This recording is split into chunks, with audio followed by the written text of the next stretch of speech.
That heifer right there just don't even care.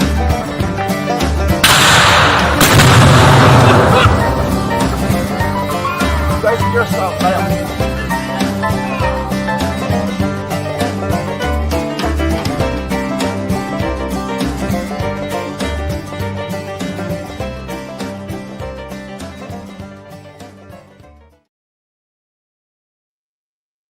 Action. Hey, y'all.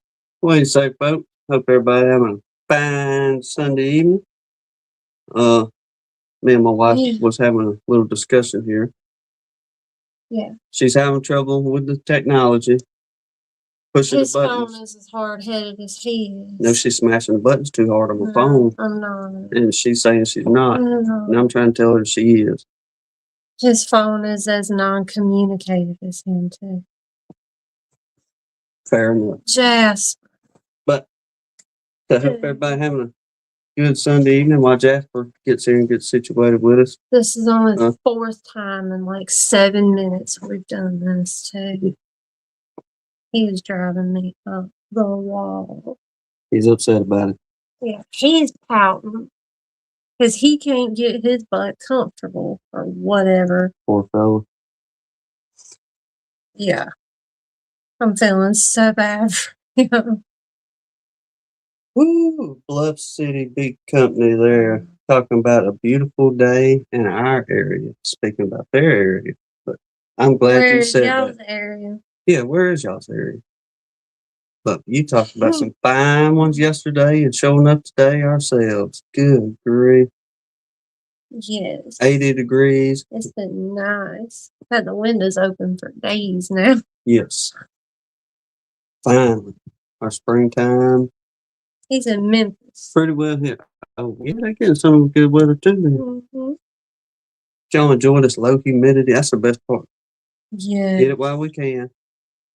Which our humidity is probably around 50 or 60 right now, but that's low. And that's nice. Really nice. But Mr. Randy said I'm too far behind to name each individual one, so just hey everybody. There you go. Get it out there in one run, Mr. Randy. Ooh, that's awesome, Danae. Good deal. Looked at their girls and they looking good to go. That's going to be our next project. Cracking lids and digging. Do a deep dive on everybody. See what's happening. Probably Tuesday evening whenever we manage with that. If everything goes accordingly. Wait a second. We'll see about it too. But before I get too off track, because that's going to be part of my subject tonight. Getting everything cleaned up and ready. Finally. Got there. And literally, just let me stop before I tell too much. But anyway, we're pretty well ready. Except for, like I say, digging in, see what's going on. I feel like I missed people coming in. Well, just do like Mr. Randy. If I missed you, hey everybody. So sorry. I'm going to run through and holler at some folks real fast. Mr. Randy, Tar Heel, good to see you, Captain. Sporting that shirt this evening. I don't know if y'all can see it over the banner there. Let me look at myself. He's got a really nice shirt he designed. Really nice. Thank you again. Sport that puppy this evening. If I thought about it, I should have grabbed you a coffee deal. Show him how you sported your coffee canister up with his sticker, what have you. Okay, you didn't want to make some more. I'm almost out. Okay. But we got here Mr. Randy, Chris, Jack, and Danae. Good to see y'all. Mr. Mike Tangway. Dennis, good to see you, Captain. Mr. Russell Amon. I'm gonna probably do like you and run by and miss somebody here. Ziggy, good to see you, brother. Hopefully the internet will hold out for you. But glad to have you back while you're here, brother, or while you can catch us. Keep filming up there in that fine country. Mr. Bill Lee, Eric, Red Fish is in the house this evening. Hope you're doing well, bro. Oh yeah, let the dominoes fall, as they say. All over the place. You might want to hang that up for a little bit. This house is what's fixing it. Let's see, Bluff City Big Company there. Jack at Stone River, good to see y'all. Mr. Dan Weaver, good to have you back in the house.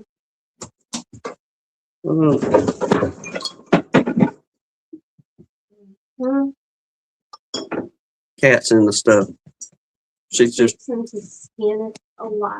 trying to remove it right now behind the scenes. Don't worry. Honeystone Farm. Good to see you, brother. Been a little while, I believe. Mr. James Noel. Did I pass Brian? Nope, got Philip there. Yeah, to see his entrance. Who, Philip? Follow back, y'all. Oh, I didn't see it. Let's see, Collector Rick there, got Philip. I thought I saw Brian again, maybe in Stone River. Off County Glades and everything. Did they? Okay. Appreciate everybody. If I missed you, I do apologize. But now that she's thrown everybody out the house, we'll get the show on the road. Yep. Well, let's see where we at on things. Finally got some good weather coming in. The girls are flying very well. We know they're getting on some maple finally somewhere. Definitely bringing in dandelion and white clover out there because let's see, we got, I don't know, assortments of pollen coming in right now. And if you sit there and watch our tails long enough, a lot of them that are landing, they're either coming in with water or nectar because they're coming in with nothing in their little pollen sacs, and their little abdomens are about stretched out as far as they could get it as they coming in. So excited to see what's going to be in the boxes in the latter part of this week. Hallelujah Beef Farm. I was getting worried about them and then just saying to them. Yeah, afraid I missed y'all, but looks like y'all getting in here. Good to see y'all. I was afraid Miss Leona wasn't feeling good. Oh, no. Hope not. Hope y'all doing well up there as well. So, I don't even know where it was at or where we're going. You want to do prayer list? We'll get into a little subject matter. Talk about what's been going on in our world since we actually doing some beekeeping now. Yeah. I'm working on it. Okay. Y'all, if there's anybody we need to add to, got a praise report, let us know in the comments and we'll get it on the list here. Yes. All right, we got Mr. Mark and Miss Crystal, Mr. Pat, Miss Deb, Mike Tangway and his family, Philip's mama, his friends BJ and his wife, our favorite Miss Leona, Steve Amos's father-in-law, TJ Hanley, Sarah and her family, Mr. Randy's mother-in-law, Miss Janae Wood, Kenneth and Chris Wilkinson, Redfish's wife, Miss Janet, Kenneth Allen, Rodney Middleton, Dan Garrison's daughter, Miss Jolynn, Clay Bunner's grandbabies, Keith Larimore's cousin, Mr. Russell Amon's wife, Miss Brenda, Lee's mama, Miss Brenda Johnson, Keith Barnhill and his family, David Hoskins' little granddaughter Emma,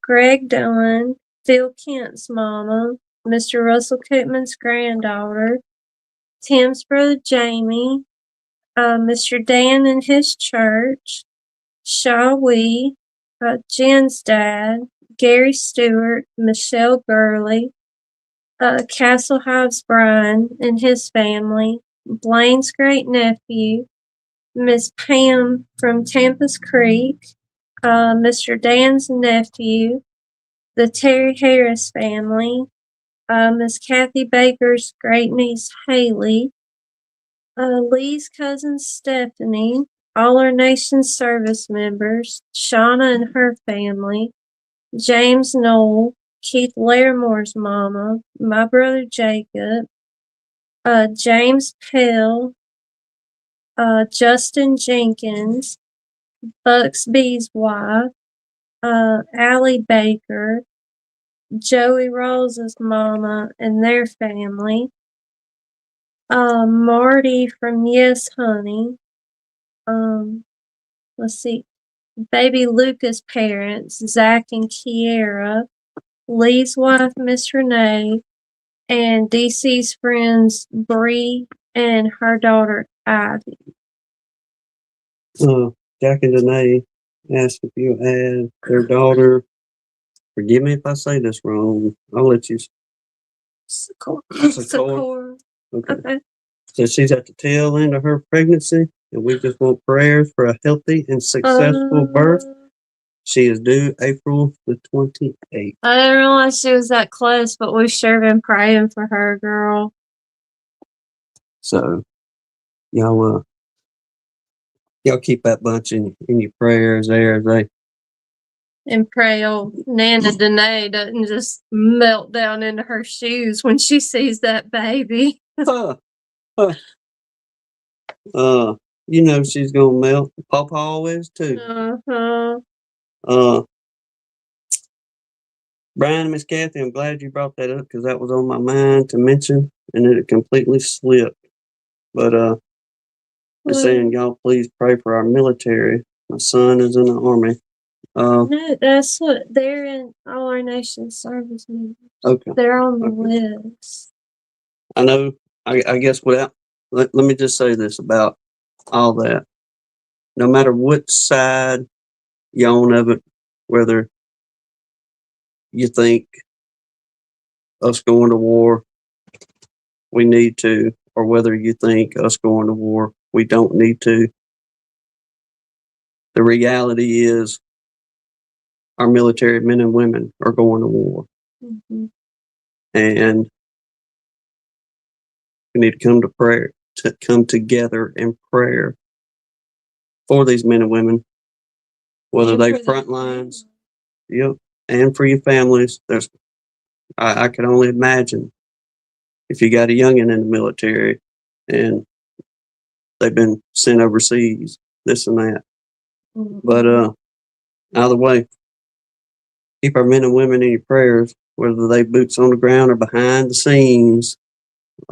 Ask the Lord to lift them up during these times. Absolutely. But I sure couldn't do what they do. No, I'd like to it, but life kind of prevented that a little bit. Bluff City said my buddy's got my buddy's son deployed. Oh man. The beginning of this week, we couldn't tell my buddy where he was going. Still hasn't heard from his son today. Like I say, just keep them in your prayers.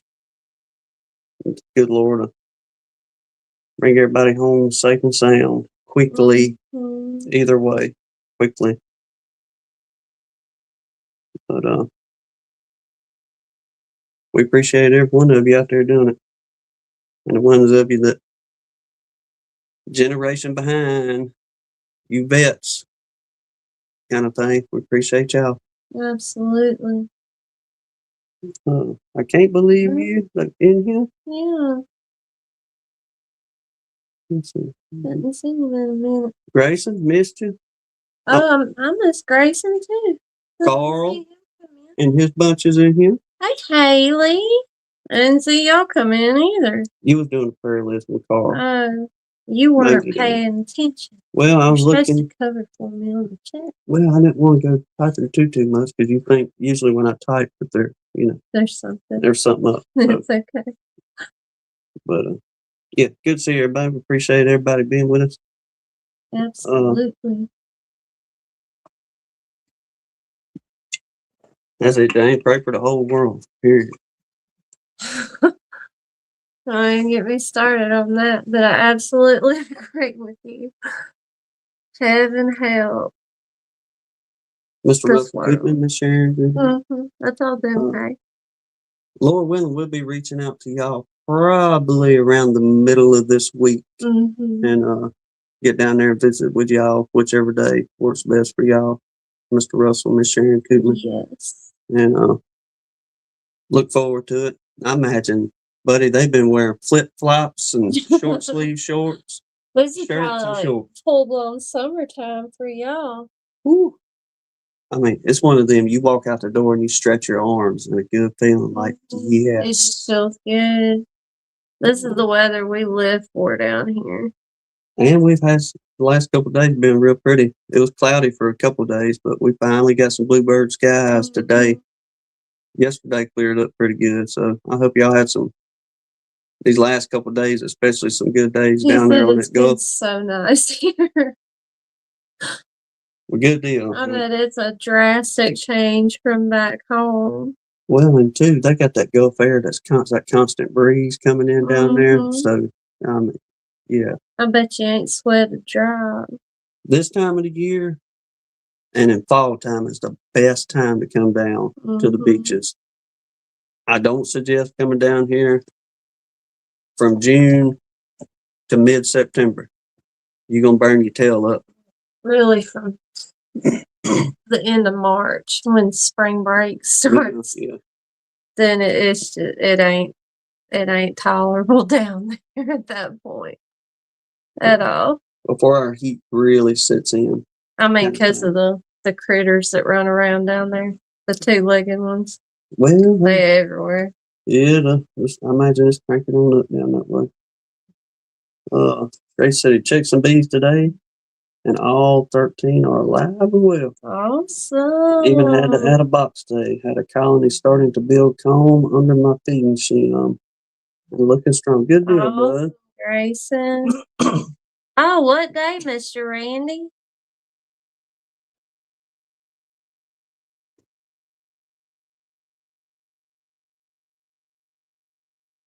Oh no, Mr. Russell, this is our low humidity part of the year. Like, this is as good as it gets down here. This is when we talk about no humidity, that's this weather. This is as close as we get to no humidity down here. Oh yeah. If you was outside and you was sweating today, it's either one or two things. You were showing up, busting your tail, working, doing something, and I'm talking about getting it. Right in the sun.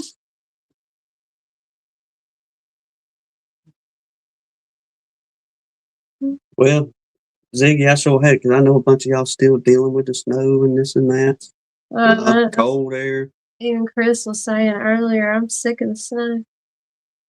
I would be too. I mean, just a couple of days of it, I'd be, well, it's time for me to, y'all know the story. Mr. Randy's not going to tell us what day his birthday is. Well, happy birthday, whichever one it is. Yeah, we'll just text you happy birthday every day next week. Minnesota Mike, good to see you, Captain. I got to look around. I got to figure out how to share it. But undoubtedly, I was looking at some stuff in the YouTube studio today, trying to figure some things out.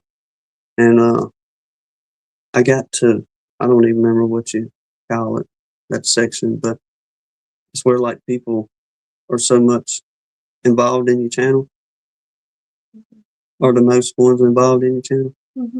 But Minnesota Mike had the highest like comment volume, I guess, whatever you want to call it. Minnesota Mike. Oh, really? Yeah, it had like Minnesota Mike, Jack and Danae, DC. There was probably about 30 of y'all, but Minnesota Mike had the most at like 300 and something. Well, we appreciate it, Mike. But I'm going to figure out how to share that, because it had about 4 or 5 people you could share at one time. So I'll get on there and smash some buttons and highlight y'all's names.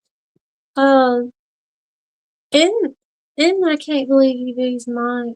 Yes. Okay, he said he got Hives for Heroes partnered him with his first newbie for this year.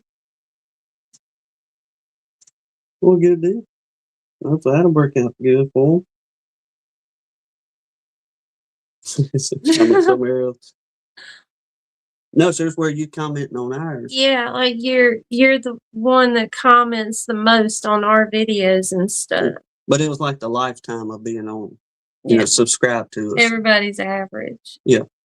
And I guess it counts everybody's comments, this and that. I had no idea. But like I say, I was smashing buttons trying to look for something else, and I run up on it, and I was like, well, check this out. It shows everybody how much you interact and this and that. Oh, wow. Keith.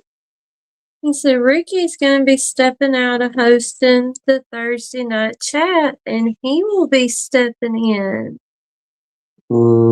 That's exciting.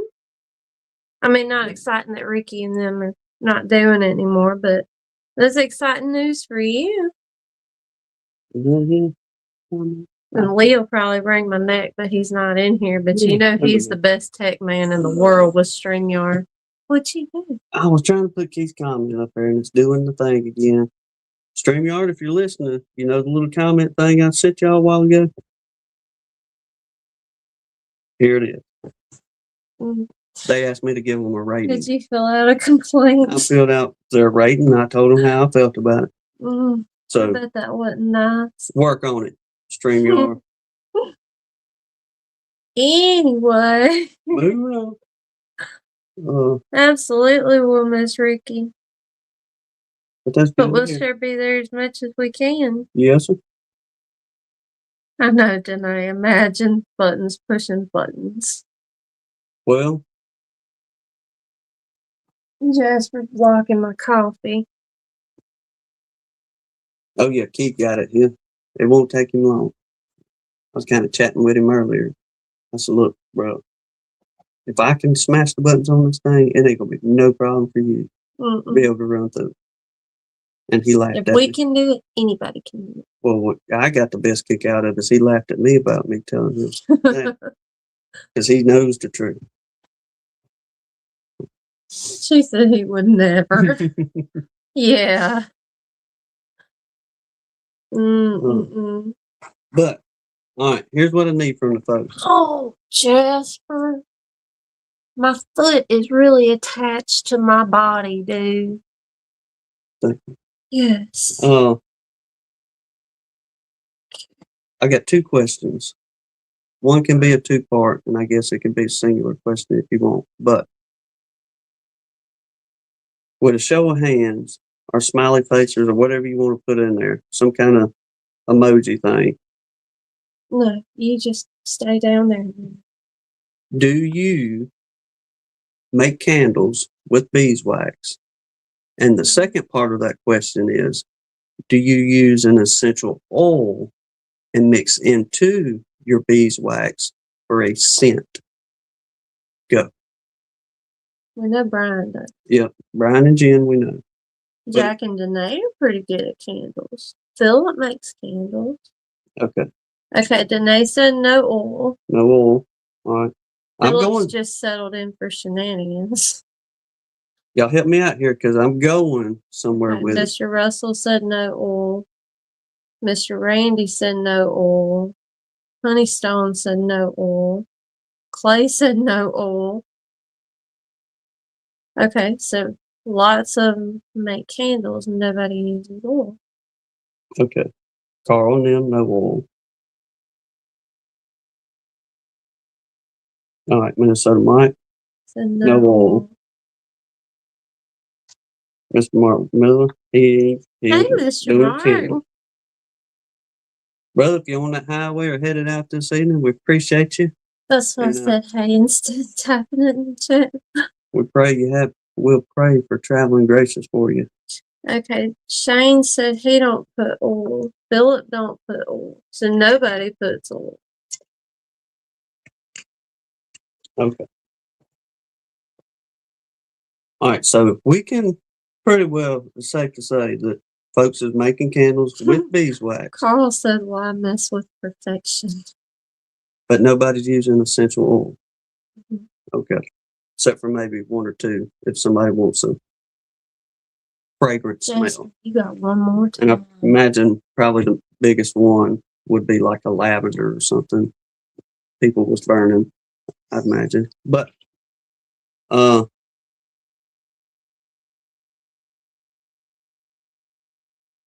Russell Koopman says beeswax is the cleanest burning candle. Why pollute the air? All right. So, because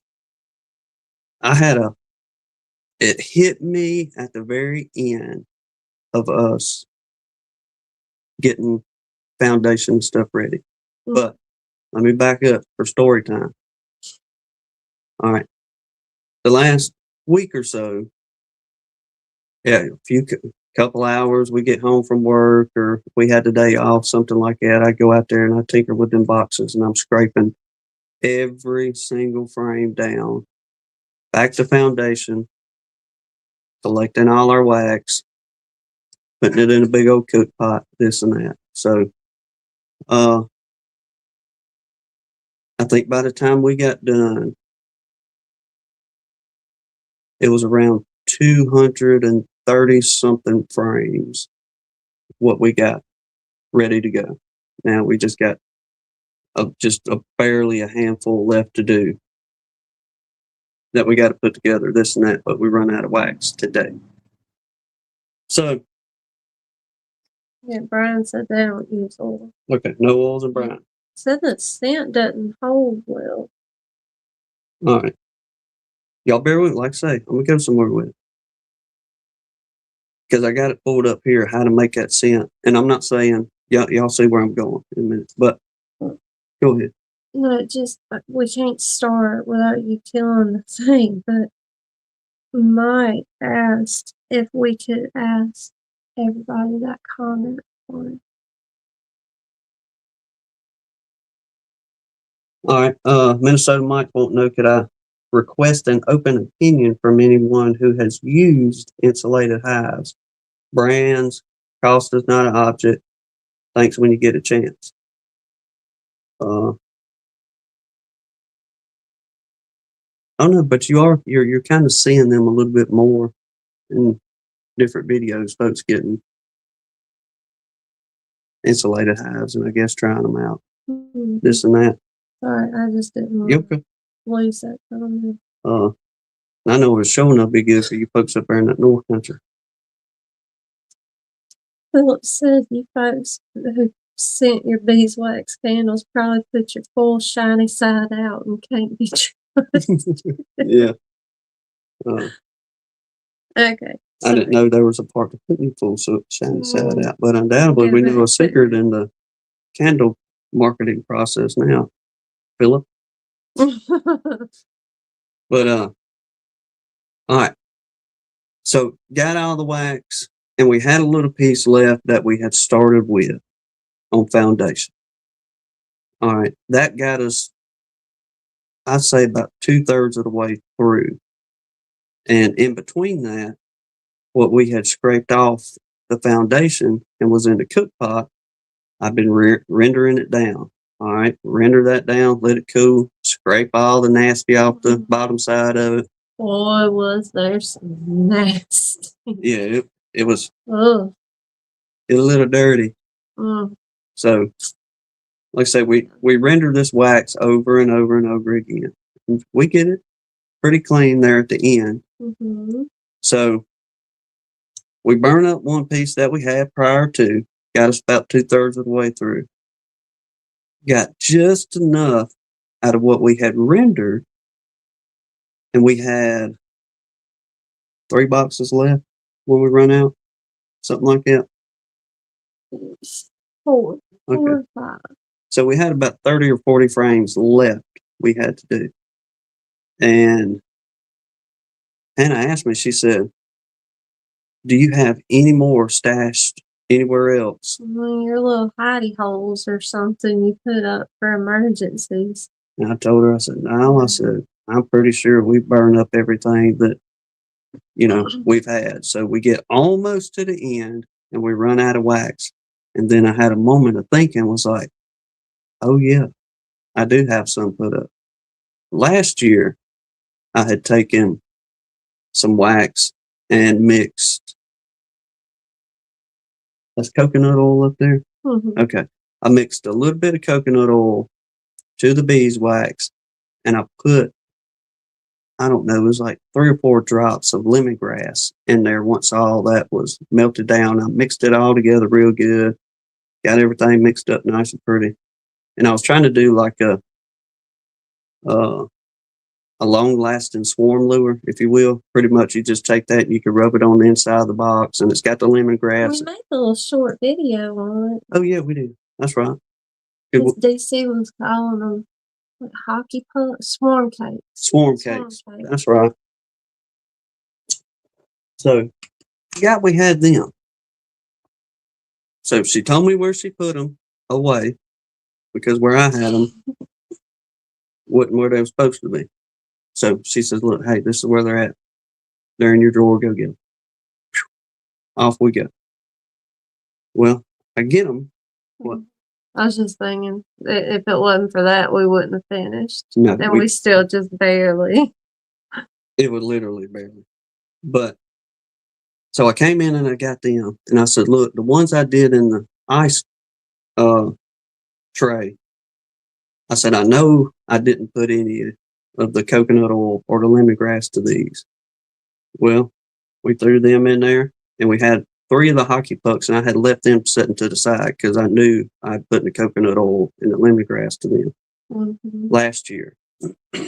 Well, the little pieces that was in the ice tray that I'd made started melting them down, and by the time we started getting a roll going on good, we're loading them foundations up, and Hannah says, this smells good. Yeah, she's like, that smells like there's an essential oil in there. Well, it hit me. I did mix all that in one batch, and I put some in the ice tray, and I put the others, the hockey pucks or the swarm pucks, in a little baking pan. I guess you do cupcakes or something. It was like mini ice cubes, like for what you call it, the little fancy drinks or whatever. But they were just, it was a teeny tiny ice cube tray. We had them, the little ones, and then we had the hockey puck. The pucks, yeah, you could do those in a aluminum muffin pan. All right, so we got all them, and we just went with it. So it's beeswax, whatever. The essential oil isn't going to hurt them. Started rolling that on, and I'm talking about, y'all, we were scraping the bottom of the barrel, and we got the very last frame loaded up real good. But what hit me, now I got 2 parts to this, and I want y'all's honest opinion on it. I promise you ain't going to hurt my feelings. You know, okay, it sounds like an idea, or I'm going to try it. But the ones that we know had lemongrass mixed in with the wax and that coconut oil. And I will say that coconut oil made it a whole lot easier to apply. But without getting off into something else, the whole point was, what hit me was, why don't we just mix peppermint extract into our wax, since we're fooling with the small hive beetles? And start at the very foundation with the peppermint. And according to what I've looked at everything on Google, with beeswax and essential oil, I just simply asked Google, how long does beeswax hold the smell of essential oils? It says beeswax candles generally hold the scent of essential oils for about 6 months before the aroma significantly fades or changes, because beeswax is a natural and dense, and it has lower fragrance throw than soy, meaning scents may be subtle and require higher concentrations. Then it gets into like a curing time, how long you need to let it sit, this and that. But it did give a formula of how much essential oil to add into a beeswax if you was doing a candle or something like that. But my brain went to, okay, first of all, with the beetle situation, if it'll hold that peppermint smell in there for roughly 6 months. I don't know, because Brian was saying he doesn't use oils because it's hard to keep. You lose the smell of it so quick in the beeswax. But I don't know. let me see if I can find it again. All right. According to Google, once again, optimal scenting. Add essential oils when the wax reaches approximately 185 degrees and stir for 2 minutes for maximum binding. Now, the only thing that I guess I do is have to sit there and mix that stuff up. But what got me was if it'll hold that smell roughly, just beeswax and peppermint extract or peppermint essential oil. If you do it by what people are making fragrances out of with candles and this and that, would it roughly hold that scent? Far as with the beetle situation, Would the peppermint block the queen pheromone? no, because you're not going to overwhelm the colony. It'd be no different than us doing the syringe down through there. I mean, Mike was asking about that.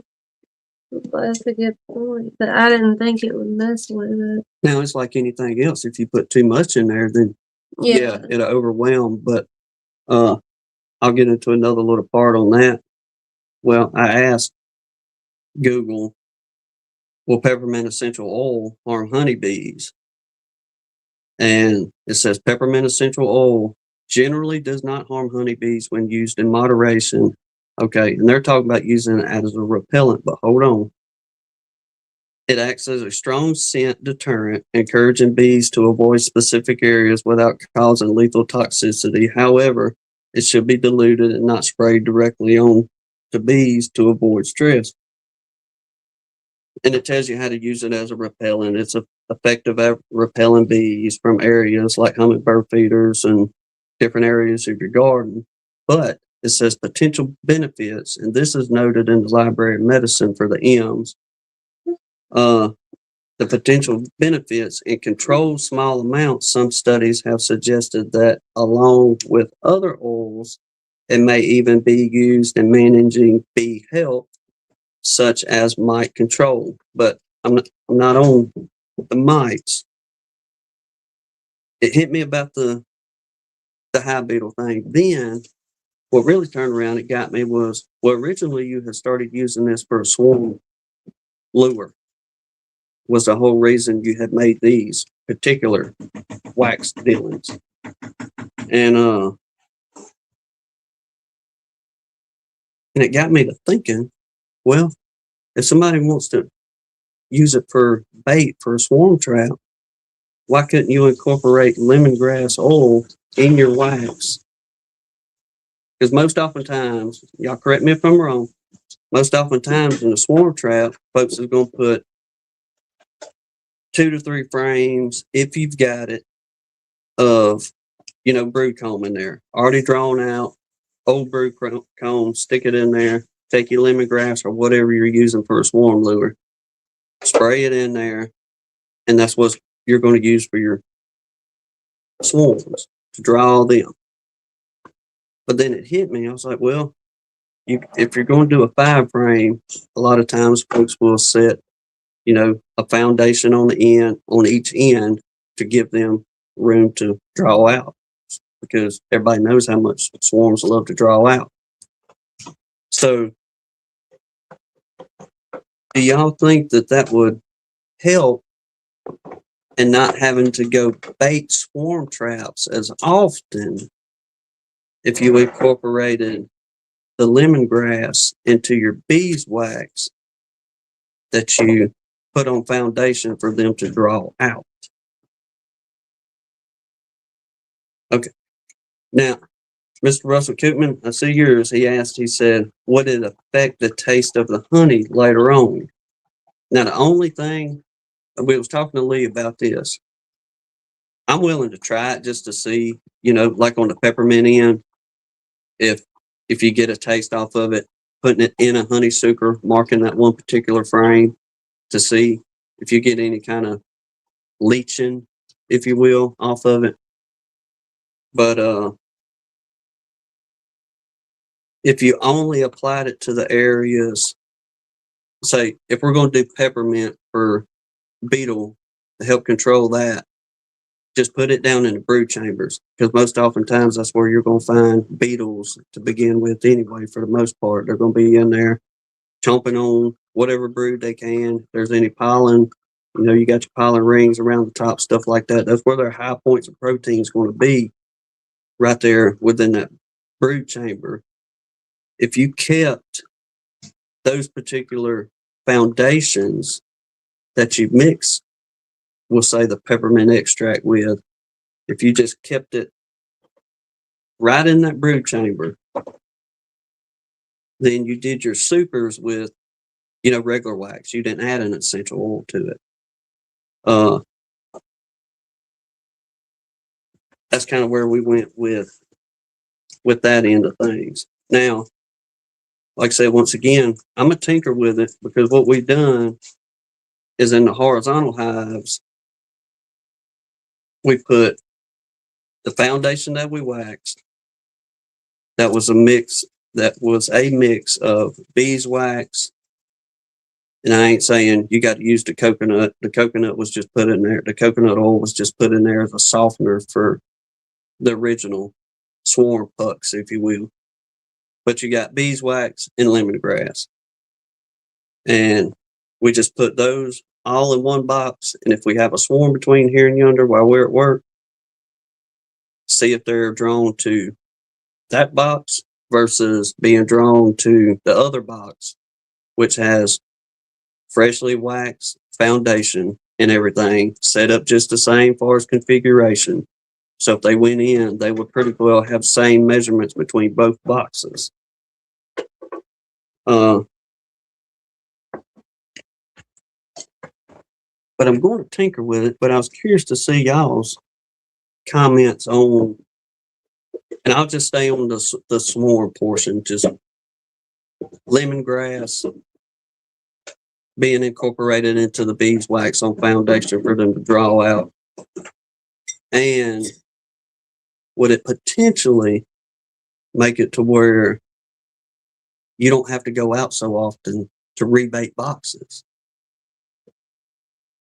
Because once again, I got to thinking on, well, if the beeswax will hold that essential oil smell, as Google is saying, if you do a right ratio to it, and it'll hold that smell for up to 6 months, then if that whole foundation on both sides has that scent to it, number one, I don't believe it'll be any kind of overwhelming.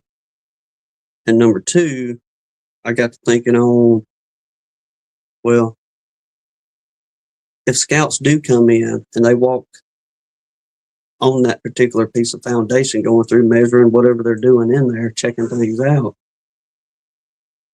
you got the mimic of that pheromone all the way through and through on both sides of that piece of foundation. Go back and forth versus, having a little spot sprayed right there at the entrance, spraying you the bottom of your lids or whatever it may be on there. But it was just kind of one of them light bulb moments out there. I was thinking, well, I don't know. There may be something to it, may not be anything to it. But all in all, it ain't going to hurt them either way, whether you use peppermint or lemongrass, and especially using the lemongrass for swarms, this and that. But I'm curious to see at what level, if there's anything to it, and could there be something beyond, say,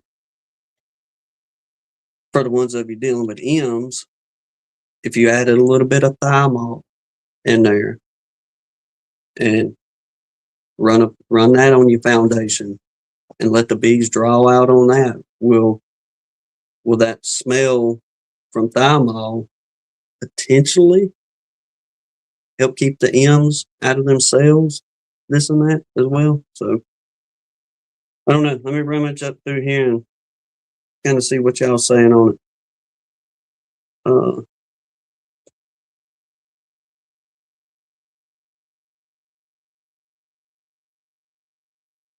Let's see. I'm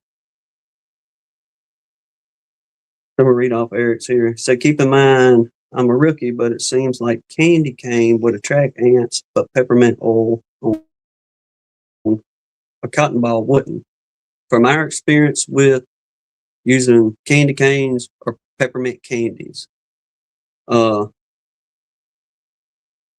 Eric, I know y'all up there in Colorado, and I know y'all get a good summertime, but I don't know if it gets quite that hot up there. But for down here, in the dead of summer, we've noticed if we put more than 8 pieces of candy cane, and we often run deeps. We do have a few mediums, but all our brood is in deeps.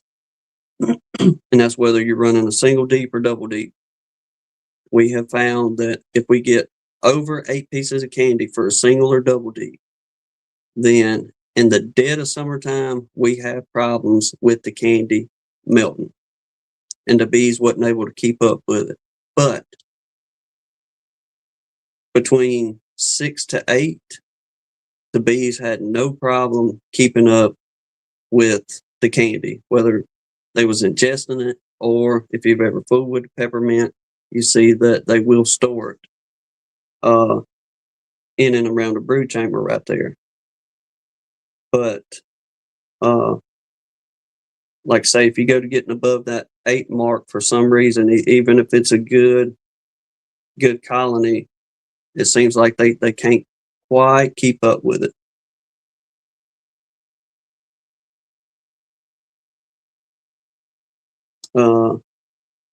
Let's see, I got Mr. Russell's there, but would it affect the taste later on? Let's see. Philip here said, I heard that beeswax doesn't hold the scent of oil very well. All right, we was into that a second ago. I guess that's where you got to come in, according to the Google. Whenever you get it to that 185 degrees, to make sure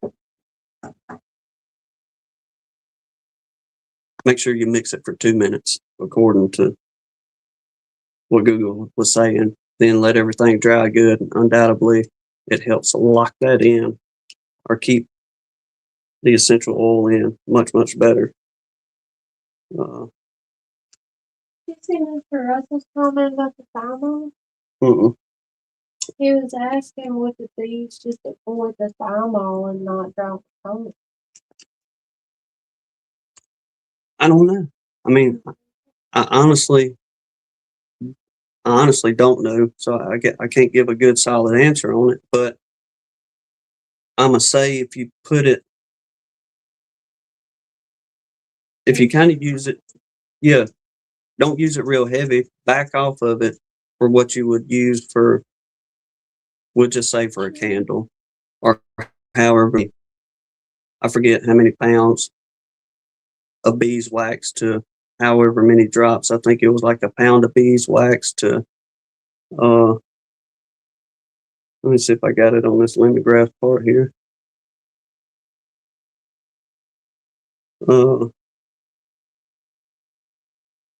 One of these, it said how many drops to add to actual, a good mixing ratio, basically where I'm going. But if you're not going to be using it for scent and fragrance, I can imagine you can back off of that a little bit, just enough to where it ain't bothering the bees, but yet, you're treating the wax, and once again, potentially having that smell in there to keep them out of any sales. But we're gonna tinker with it, see where it goes. Either way on things, especially on the swarm traps, and I'm definitely gonna try it with the the peppermint for the beetle situation. But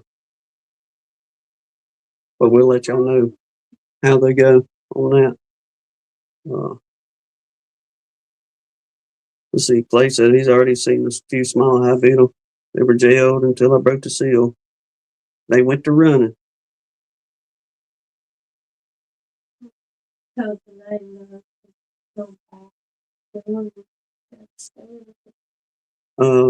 Danae, she said no, her back's killing her. She got to stand in a minute, but she'll be back with us here in just a minute.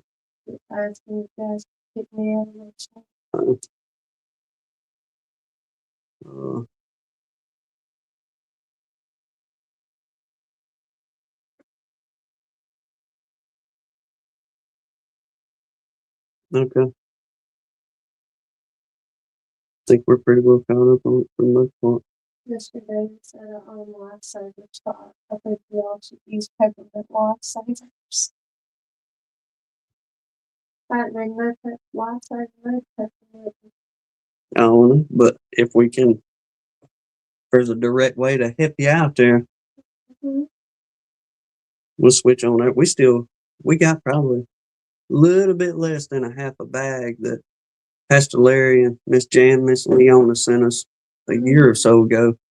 But they sent us like birthday, a 7-pound bag of peppermint. Yeah, they sent us 7 pounds of peppermints. And they have been well used. Indeed they have. Now I went out last week and I hooked everybody up with the candies to kind of start rocking and rolling on that. But he said I don't really have stock in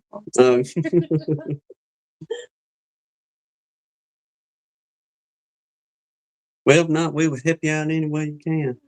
Have you seen Sarah in here? She said they've had a lot going on lately. Let me show y'all this. I just about got them finished. I got to put one more coat to it, but Sarah reached out to us to do her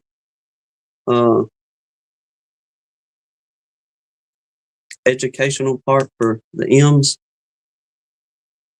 and to put them in some epoxy. And I know it's going to be difficult to see on screen, but we're going to send her this little base that lights up. You can plug it into a USB port of any kind, this and that. But so far, how did I do that a while ago? There we go. See if I can get it closer without it going too far. But they some T90 little rascals. I knew that much. This and that. But it turned out better than we were afraid.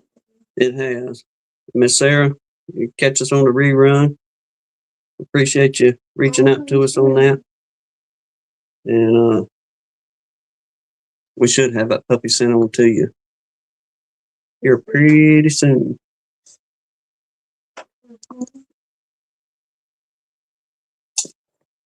But I think I'm gonna fix her up with another one. She had enough left. As the yeah, because that was 50 of them. Well, about 52 to be honest with you. And that little bit right there, and she had probably. That's pretty good. Yeah. Holler at us and get you on mic lights. That was What is it? You can have it in your house as your own personal. What is that? The relaxing, the ASMR, whatever they call it. Oh. The video, it's supposed to be relaxing. I don't know what the words mean, but yeah, I like that too. Keith Larimore, good to see you, Captain. And you moseyed on in here a minute ago. Apparently, Keith's family got lit up today. They work on him?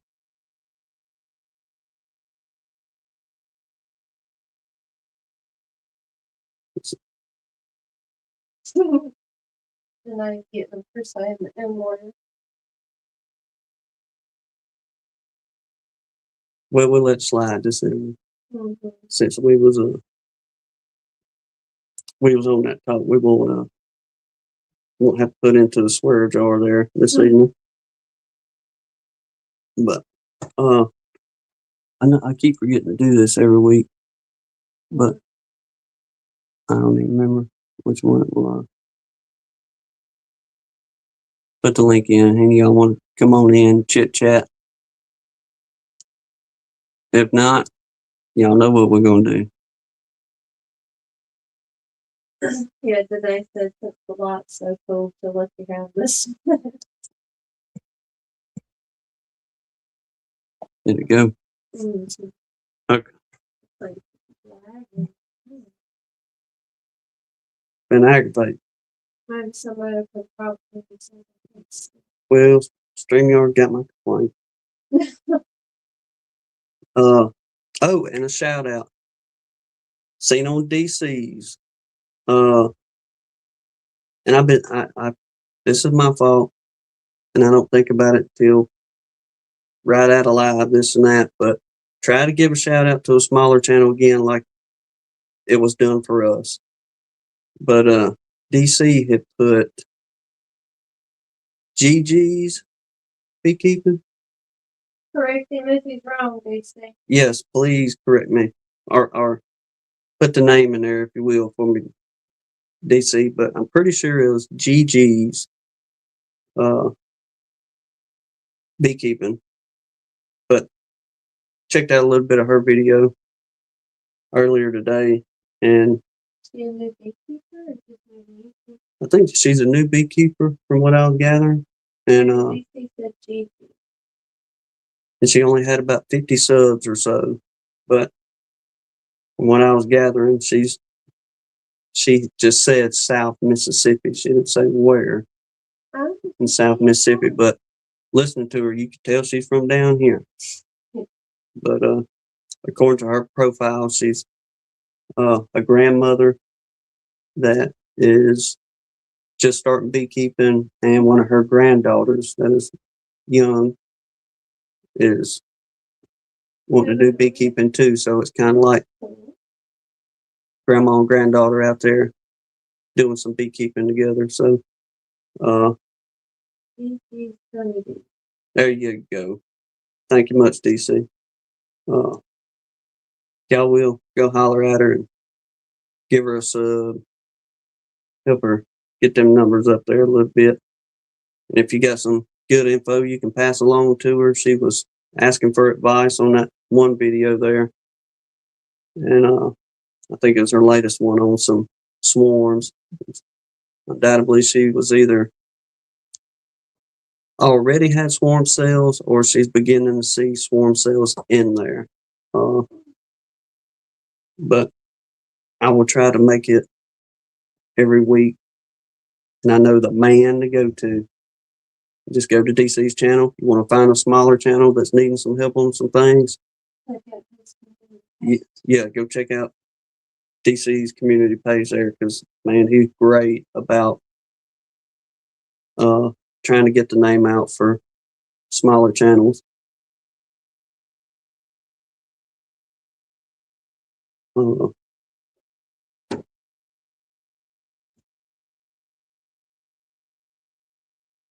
You don't got good advice. That's why I'm here looking for stuff. That's it. Yep.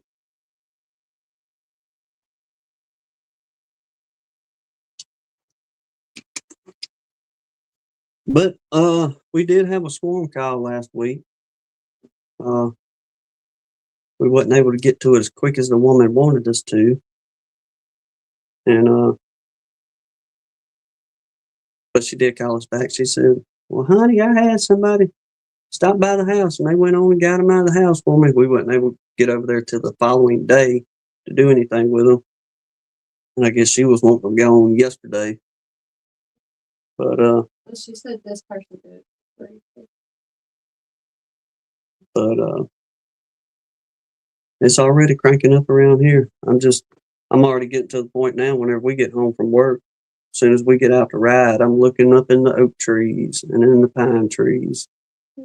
Swarm. We're getting that time. We come home and go to looking around, be like, oh, hey, there's one. The children have a lot of good orientation for Okay, DC said I think she might be having super secret cells. She's seeing cells in the center of her brain. But either way, if somebody, like I say, got some good info you can pass along to her, help them out over here. I know, DC. I was jealous.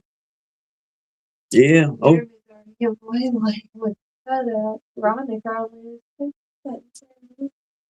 no. Yeah, I imagine Rodney season sure enough starting to crank up too. Seen a little bit on Jeremy. I mean, he went from beekeeping to selling everything, and Killing it in beekeeping. then he just brought it right on back. But yeah, it ain't gonna take him long to get well beyond where he was. You know, Lord willing, now that he's in a better position on things, that he'll kind of be able to carry on and do what he's been wanting to do with them bees.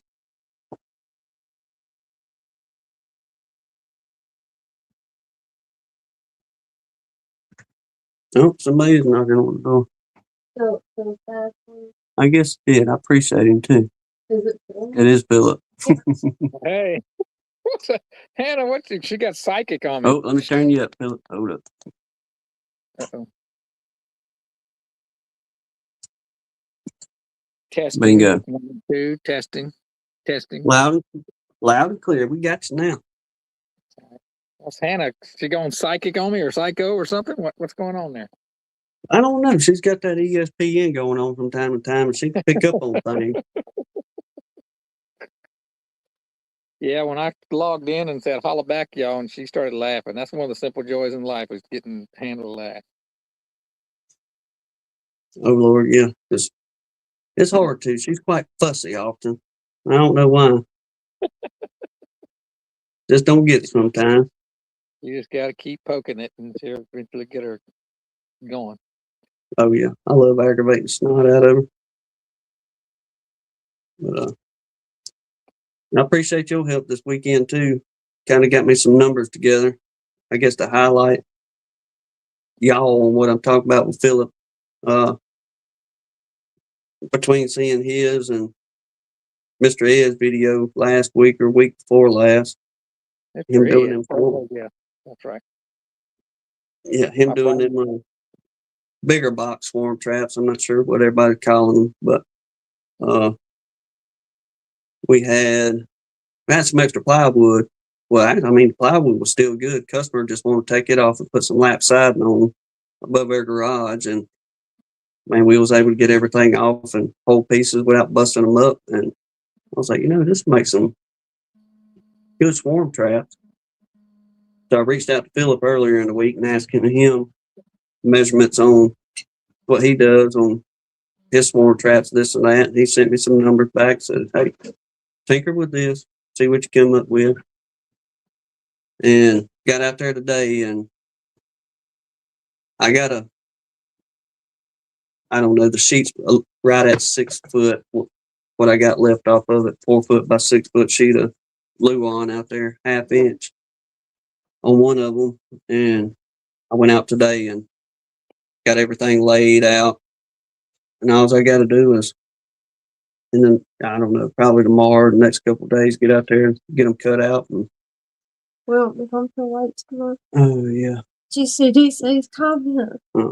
A woman's laugh will brighten your day or darken it. Depends on what laugh she's using. Sam ain't nothing but facts, Jack. Amen, DC. Amen, brother. Yep. That is the truth. That's great. Mm-hmm. And I even cooked for him today. She did. She made some kind of other. She said, I don't know what we're going to call this, but we're going to try it. Oh, just threw stuff together, but it turned out okay. Yes, it turned out pretty good. Looks like we're wearing the show grays tonight for the shirts. That's good. Hey, everybody's wearing grass. Oh, yeah. I didn't realize that.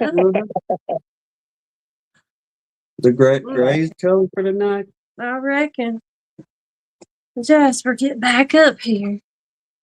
You're acting like a 2-year-old tonight. So what you looking like out that way, Philip?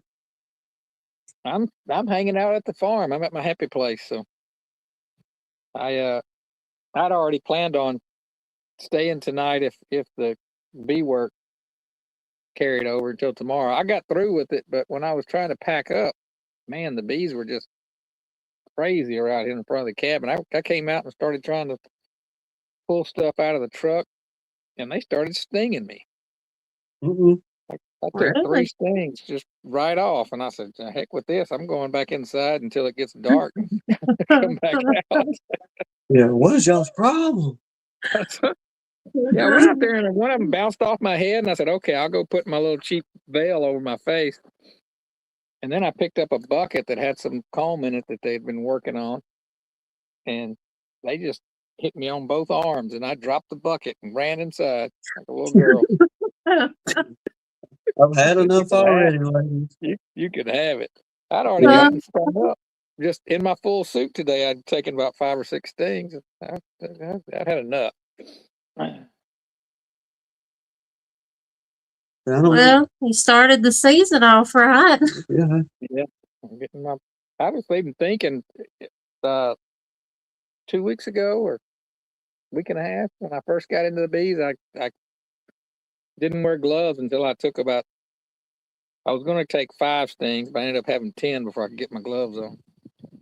And this time I was like, no, I'm just going to go ahead and start with the gloves. I got so much to do.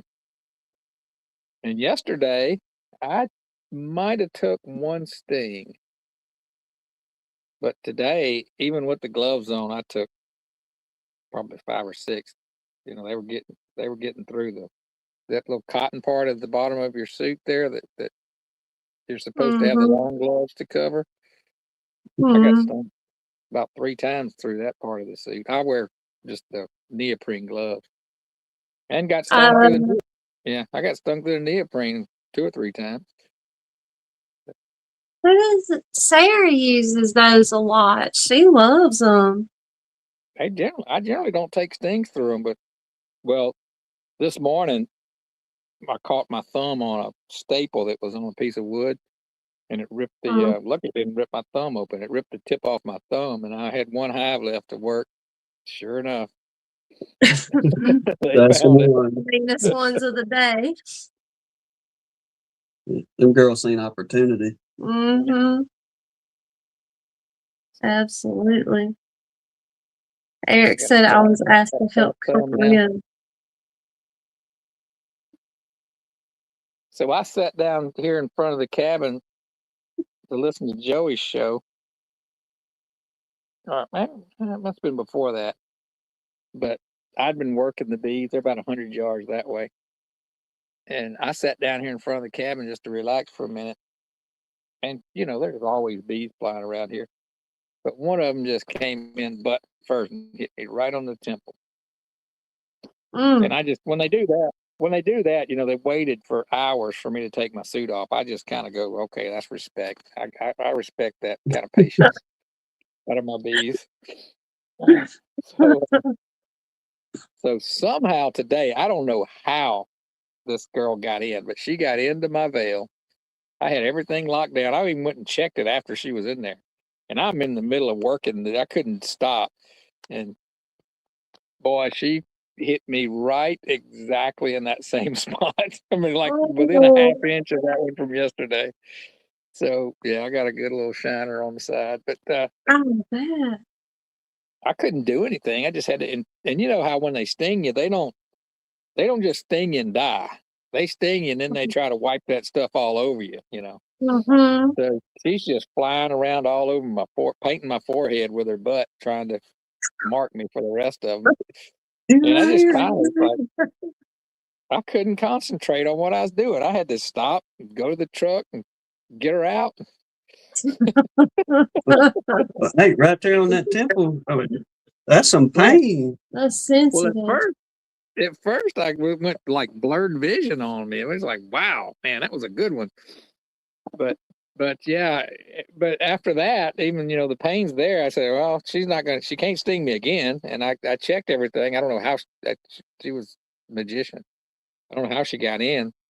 So after I wasn't concerned about having some hole somewhere that I had to worry about more getting in, I'm just going to do my work. But she's just buzzing. She's getting between my glasses and my eyes, and it's just Ooh. where she's just all over my face. It's like I can't take this anymore. I got to go get her out of here. And what they done is they come up with a plan. When they seen him coming with that equipment, Mm-hmm. about 4 of them got together and said, look, I need 3 of you to distract him. I'll mosey on in there and hide for a second. And whenever he closes us up in here, I'm going to tear him up. Mm-hmm. That's That crazy. she made her from the very first time I put it on, and just waited until it was about. I'd been working bees for about an hour and a half before she hit me though. Yeah. She waited that out. I had one yesterday that got in my sleeve, and Oh. I saw right away how she got in. My gloves had slipped down, and she got in my sleeve and went into. Of course, I got a pretty good. I don't know if you can see it. There's a goose egg on my arm there. See how it bumps up there? That wasn't from that one. That was from today. But she got in there and she didn't sting me. And I'm like, okay, because I knew she was going to sting me. There wasn't anything I could do about it. And she crawled around and crawled around and crawled around, just up and down my arm, all the way up and back down and buzzing. And so I finally just like walked over by the truck and stuck my finger in my cuff and pulled it away and held it up to the sun. And after a while, she crawled out and flew off. Never did sting me. After hanging out in my sleeve for about 15, 20 minutes. That's when they mosey on, sister. We ain't had no argument up to now. Leave me be. Yeah, I'll let you go if you leave me alone. Well, I finally, after a while, was like, she's just not going to sting me. Mm. I don't miss them getting in my face or in my hair. No, she had one after we figured out she, bad allergic to them. And it wasn't too long after we went through that dealings with the hospital trip and everything. And kind of the same situation. One got into her veil, she suited all the way up, this and that, and somehow or another. I think we was videoing. Because I just had to stop and walk away and get her out. Oh, yeah, Did we she shut it sting you? all down. No, she didn't No, get her, thank thank goodness. God. She wasn't upset. She was just kind of floating around in there, but it scared the pee out of me. Like I say, I don't know how they find them little entry points, but undoubtedly they do. They're good at it. Uh, Because I had called myself checking them zippers on that veil. But she got in somewhere. Thank heaven it was just one of them, though.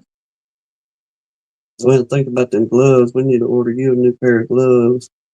Yeah, I think mine has finally had it. Been using them, 3 years, so? Yep, they starting to, well, they kind of starting to show some age, I guess. They're still in good shape, don't get me wrong, but a couple of the fingertips, you getting frayed at the end of it. And one got her last year through that and actually got her, but thank goodness. It didn't really get me. It just barely, like poked me. It didn't even leave a mark. But I am gonna, they told me, I called them at Guardian trying to see what was the best way to get the propolis off the gloves. And they were like, yeah, there's really no way. The best thing to do is to prevent it from building up. But they told me to use something like saddle soap and keep it on that leather. And the propolis won't build up so bad. So I'm definitely going to do that when we get a new pair. Yeah, because I'm a Debo that old pair. And just for the simple fact, like Philip talking, I know we got 2 colonies out there that are a little more fussy Yeah. than the other ones. And they do have quite a bit more tendency of coming out and jumping on you. So I want to make more. I want to focus on splitting off Mr. Russell's bees. it won't be too long. Well, like that, we do some splits, and if we can get about 4 or 5 queen cells off of her, I'd be ecstatic. man, I have no idea where them bees come from. I don't know if it's or Mr. Russell may or may not know Mr. Russell Amon, but I got to say that is some of the most gentle bees we've ever put with. And we've had, I mean, don't get us wrong, we've had some gentle bees, and we've had some hot bees like everybody.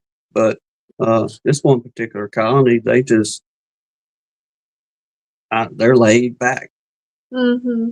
They're always chill though. Mhm. Then they just time somebody out for 86,000 seconds. Get them out of Some here. kind of troll. 86,000 seconds.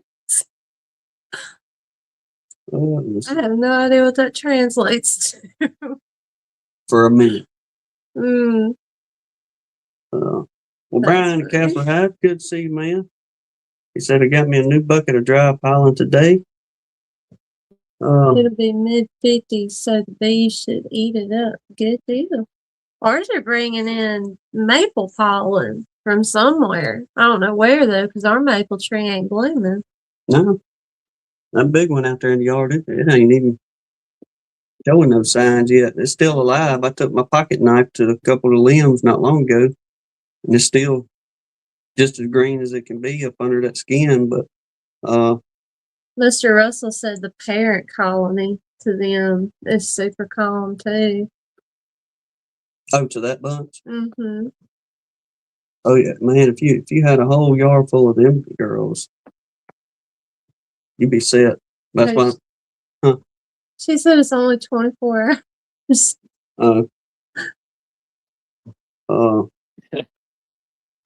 Like I said, if we can get several queen cells off her, I'd love that. Mm-hmm. And that cutout we did. Now, Oh, he said the parent, he corrected it, isn't so calm. that's great. Yeah.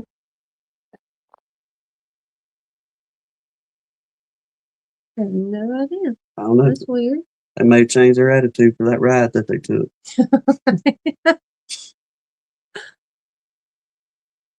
He said 3 hours on the road is enough for me.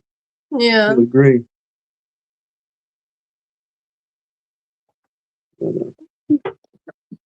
We're out of coffee, Jasper. My bees have a little bit of nectar. I've seen the wild plum are starting to bloom around here, and then the red buds are blooming.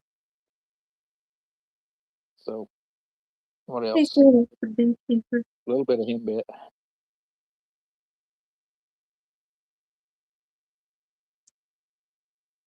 We'll wait and see. I haven't seen any bees on the tie, which they're going like crazy around here. Now, some of the other insects I was noticing, they're hitting them pretty doggone hard. So I don't know if they're just getting more of a pull off whatever maple is blooming on top of the buku dandelion, and the same on the white clover and whatever else.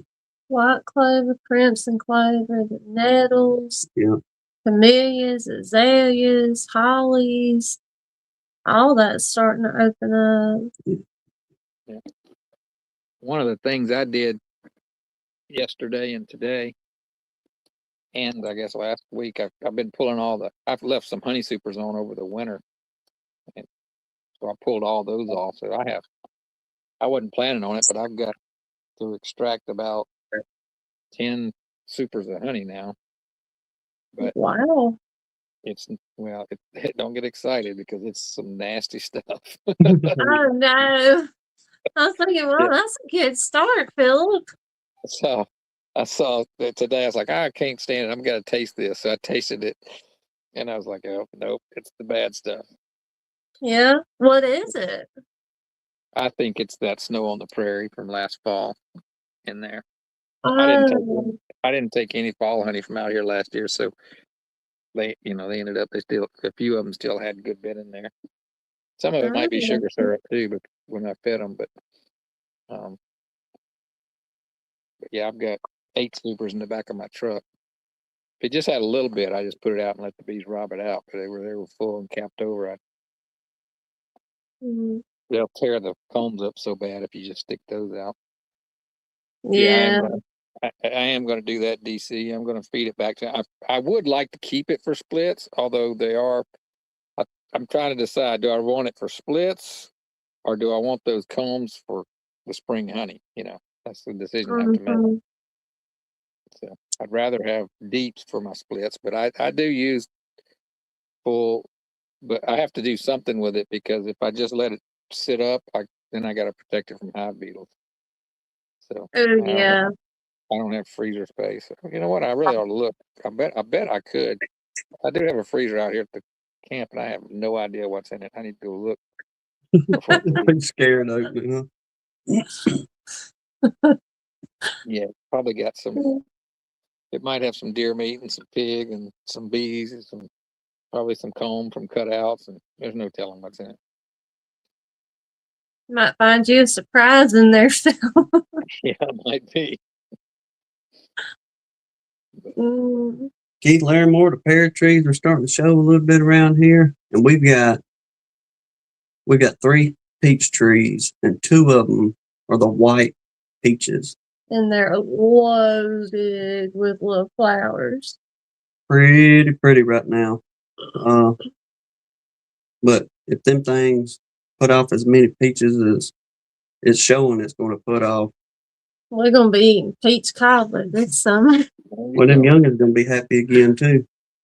Peach ice cream. I'll break out that ice cream maker for that. Yep. And what else was the I read honeysuckle book or vines that we got out there. They're starting to bloom. That thing's Some gonna of be the full. cherry trees are opening up. Mm-hmm. So, I know, Danae, I'm so ready for some peach ice cream.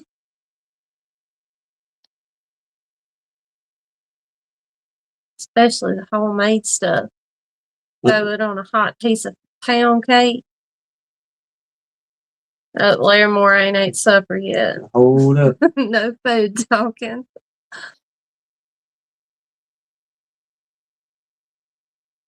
We've got some of those, I guess, what Is we that call what a the cherry purple tree. ones are? What? Or the white one? Cherry tree?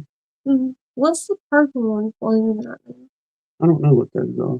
I It don't know. ain't a cherry? I thought Mr. Donnie called it a cherry. I don't know what in the world. I have to see what them are. They kind of look like a red bud, but they're purple. I guess far as basically the way they look. I don't know if there's a purple bud, but but best way to describe them, what's blooming now on that end, it does look more like a version of the red bud. Y'all don't grow any kind of fruit out there tonight? She said fruit trucks that come from Colorado is as fresh as their fruit gets. I don't know how well it'll grow up that way. Ooh, a jambalaya sounds good. Where are we at? Brian. Our collector Rick says he's got purple buds, so that's maybe what it'd be. I don't know. I got Google right here. It's like you got a whole computer in your lap. It seems like I call them red buds, but it seems like they're mostly purple these days. But I think it's the same tree. They're like a really bright lavender color, I guess. Like a little bit darker than lavender, but not a dark purple at all. I keep looking over to the side. I got skunks living under my cabin, so they come walking Oh, over. that's not a good neighbor to have. Lord no. There's one right there. Let me see if I can get you a picture of it. Hold on. And make him big so we can see the skunk. Hold on a second. Let me see if I can. How do I do this? I've done this in a while. Okay, say that name real quick while he's looking for it. Jacaranda? Well, it says red bud. That's gotta be it. But that's more of the typical red bud. Mhm. This one's got that. Yeah. We're gonna call it Rhonda. It's more of the purple. Look, you got can't see. Yeah, it's too dark. Grab him by his tail, Philip.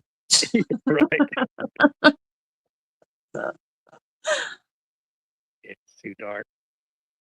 I need to go get my light.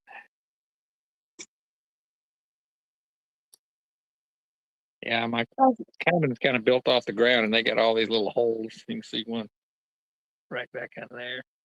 A mess. Yeah. Mess. Yeah, they come. They like early in the mornings usually. They start cutting up, but let's see if I can do this. They'll start squeaking and squalling and scratching, and I think it's skunk love. I'm not sure. Mr. Dan said stung and skunk sprayed all in one day. But if he gets sprayed, we'll have this on video, y'all. Yeah. That's one thing. I ain't never been hit by a skunk, thank God. I haven't either, thank goodness. Minnesota Mike said, whenever you catch him, hold him up to the camera for us. there's. I know I've seen 2 or 3 of them. Yeah, there's a I'd family. love to hold a skunk one day. They're cute as they can be. Yeah, they are. My mama got to play with one. Her, not like a wild one. One of her like cousins or second cousins. She used to do like animal training for movies. And she kept one of the skunks they retired, but they had his little spray gland took out, for the movie sets or whatever. But I was so jealous of her when she come home from that trip. She sent me all kind of pictures playing with that skunk. Haven't seen him running much yet. We did, Mm-hmm. I don't know, late December, January now. Started seeing them where the highway was getting them. But haven't seen them on their little rut as much as we usually do. Yet, anyway. So they said Philip getting all sorts of natural cologne. Yeah. Yeah. And you know what? When I first got here Friday night, I could smell them, and now I don't. So I probably smell like them right now. I've just been sort of soaking it up. I'll go home, and they'll be like, "Whoa!" Well, I was gonna say your wife will let you know if you smell like it. I'm nose blind to them now. So Ziggy said I got sprayed by a young skunk when I was a kid. I carried that little critter around with me all day till my mother made me put him back in the bush. that's funny. Mama said, "You ain't coming in this house till you get a tomato bath either." Oh, I don't know what'd be worse, getting sprayed by the skunk or having to have a tomato bath. That'd be brutal. Or having your mama on you the whole time about that. Yeah. No good. Yeah, when I was a kid, we had a guy come to school. He had gotten sprayed. Man, it was awful. But we picked on that guy mercilessly because he couldn't even. I think he couldn't even smell it, but we could. You nose blind? What's wrong with you? I don't know if you could get completely immune to that smell.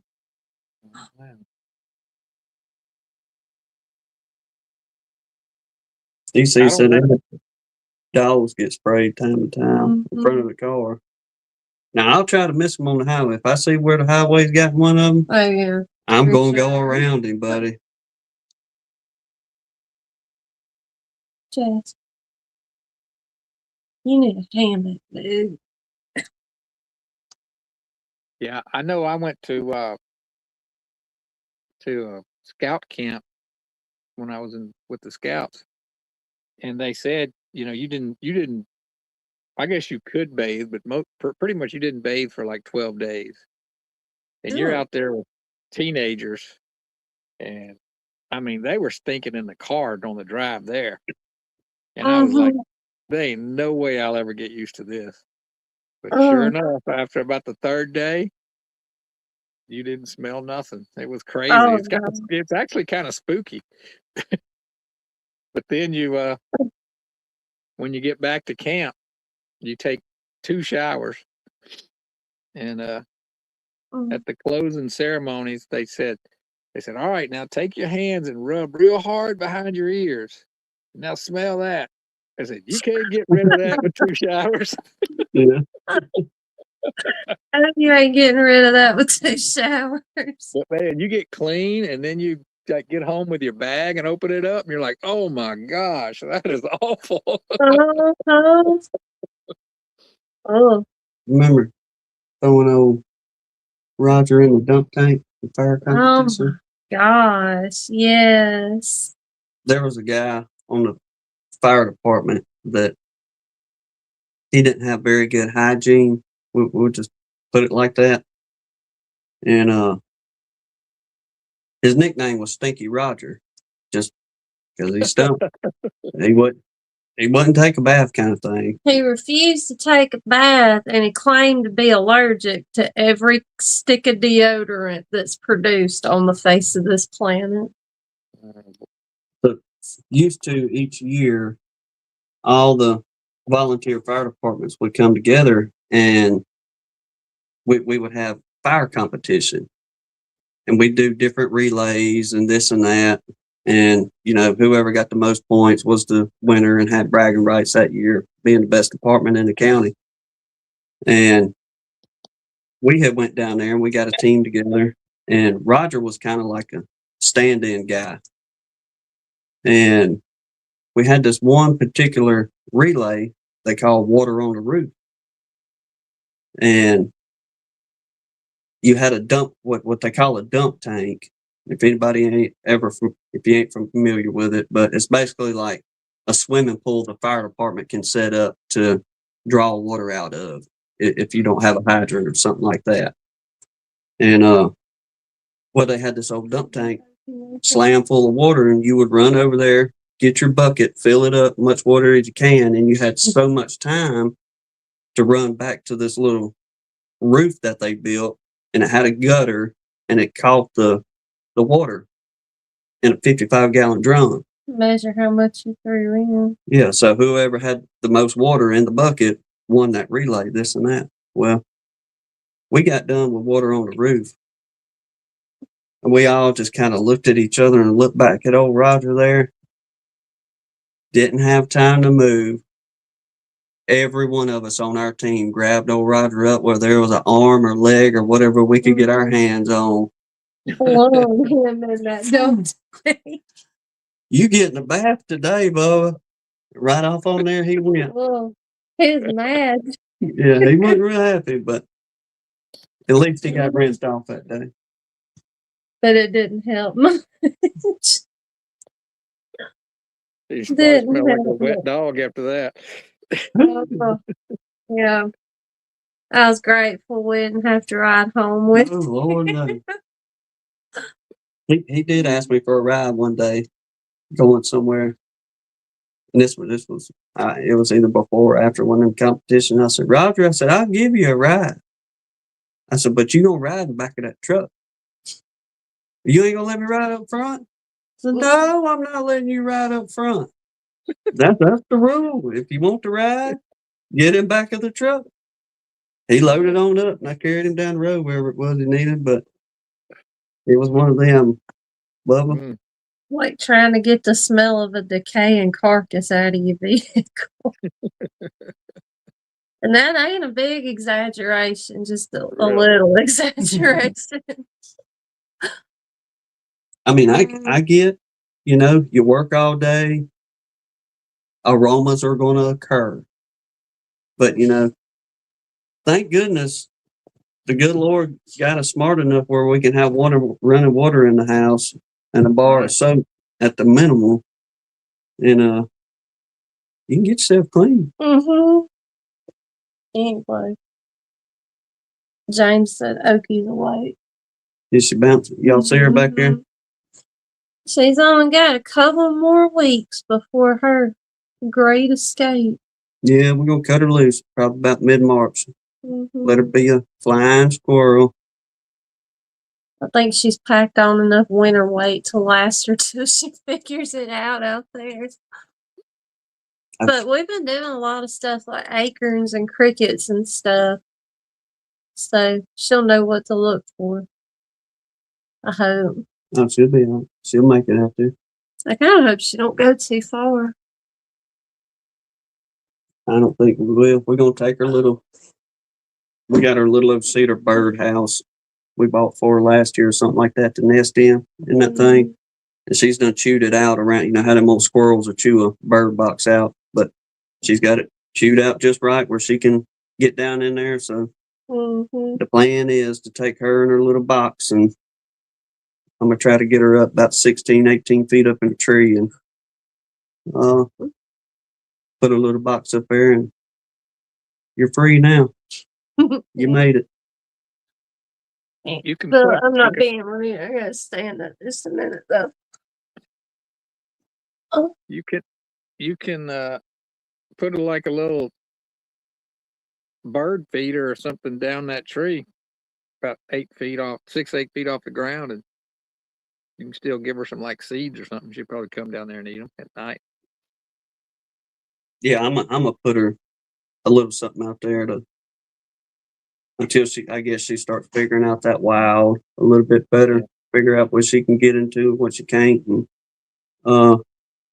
I know at my father-in-law's house in Tennessee, he has bird feeders all over the place, and those flying squirrels will come down at night, and fun to watch them just come down and get that bird seed. They like sunflower seeds for sure. Because all you see is that little flash, and if you don't know what it is, yeah, they don't hang out long.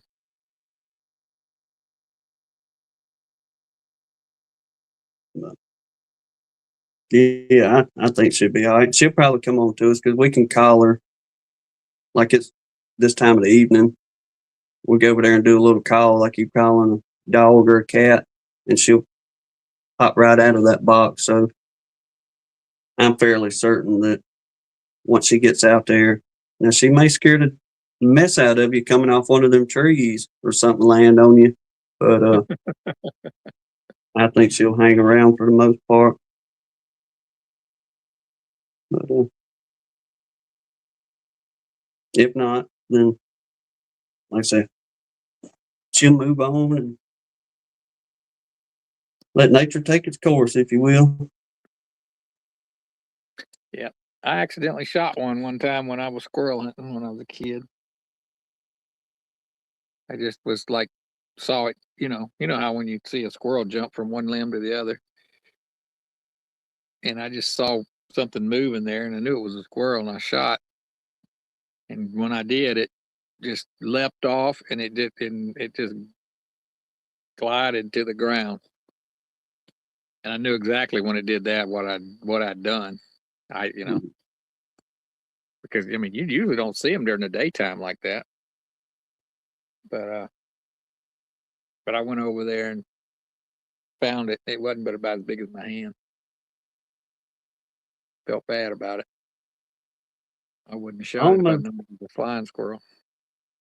Almost got one time in the daytime, and me and a buddy of mine, we used to go venturing off in the woods, finding an old creek, and man, we'd walk that creek north, south, whichever direction, is just until we got tired, kind of thing. And we ended up seeing one around some shrubbery along that creek bed there, and he's like, "Bet you can't catch it." Well, what do you do when somebody bets you? You gonna go after it at least. And man, I got around that tree and I kind of went round and round with that flying squirrel, and I got my hand on her, and I knew immediately what was fixing to happen. Yeah. I let go before it even had a chance. And he's like, "Why didn't you grab it?" And I was like, "I didn't want to get bit." But at least I got my doggone hands on her. But Yeah, they can bite through an acre, and you know what they can do to your finger.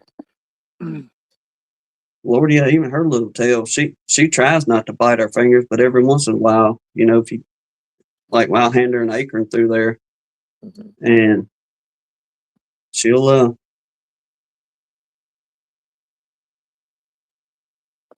take and she'll back off. She won't bite you like she used to, but thank goodness.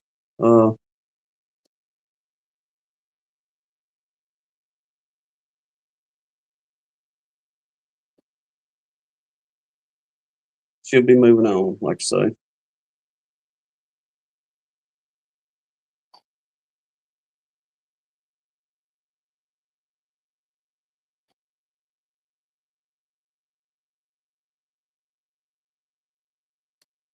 But Yeah, we for have the most plenty of part, rabbits too. I haven't been seeing many rabbits around here lately, though. I think the coyotes and bobcats got them all.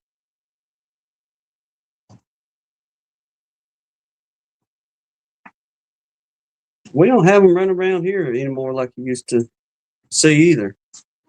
We've got them Rabbit. at my house. There are rabbits all over the place. I decided if we have a economic collapse, I'm just gonna get my pellet gun out and stock the freezer. They're not big as nothing though. Yeah. What about fox squirrels? We're starting to see them jokers make a comeback Yeah, like I've we been ain't seeing a never bunch. seen. Yeah, there's a few of them around my house, and they're not even bashful. I'm out in the yard, and they just come running right up to me. Sophie found a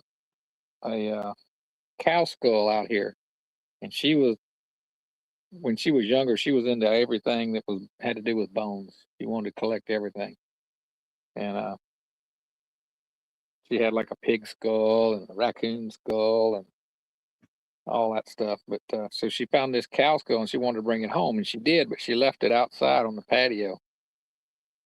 And that squirrel has pretty much eaten that whole cow skull with horn and everything. It comes over there and just gnaws on it. Yeah, I guess it needs that calcium off of it. I guess kind of like them chewing on whenever them bucks go to shedding them horns. Yeah, and chew them up.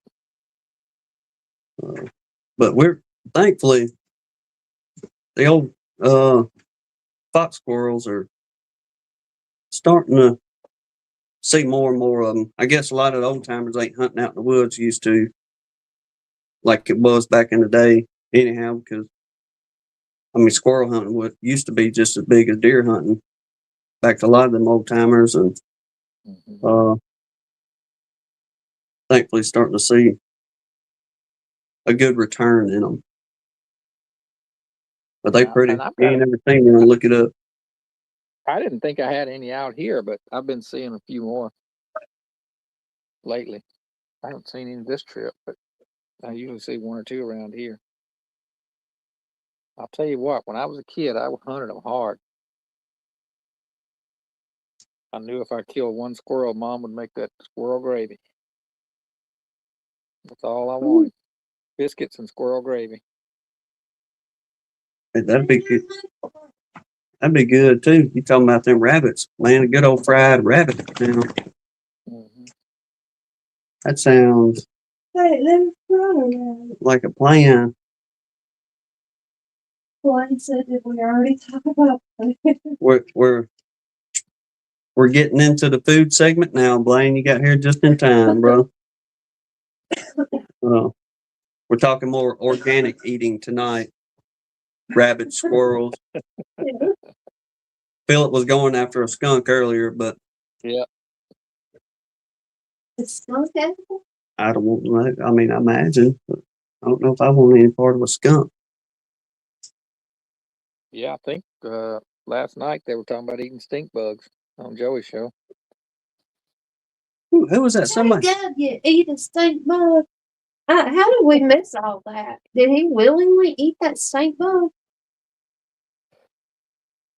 You know anything the story with JW and the stink bug? We're still I trying to don't, figure that. I don't know. I think I heard him telling a little bit of it, but I was a little bit confused. I think Something somebody said he done it at Denali. Todd said somebody threw a stink bug at him. He threw it back at him, and he ate it, or something like that. I'll show you.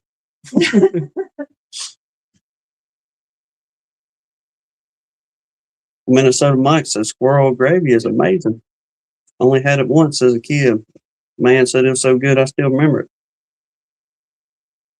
Yeah. We used to, when I was a kid, we would fight over who got the squirrel head. I could never bring myself to that. You know, But Kay Robertson said that's where you get smart from, is eating squirrel brains. yeah. Yeah. I know I've poked a fork in my hand trying to crack it open a few times.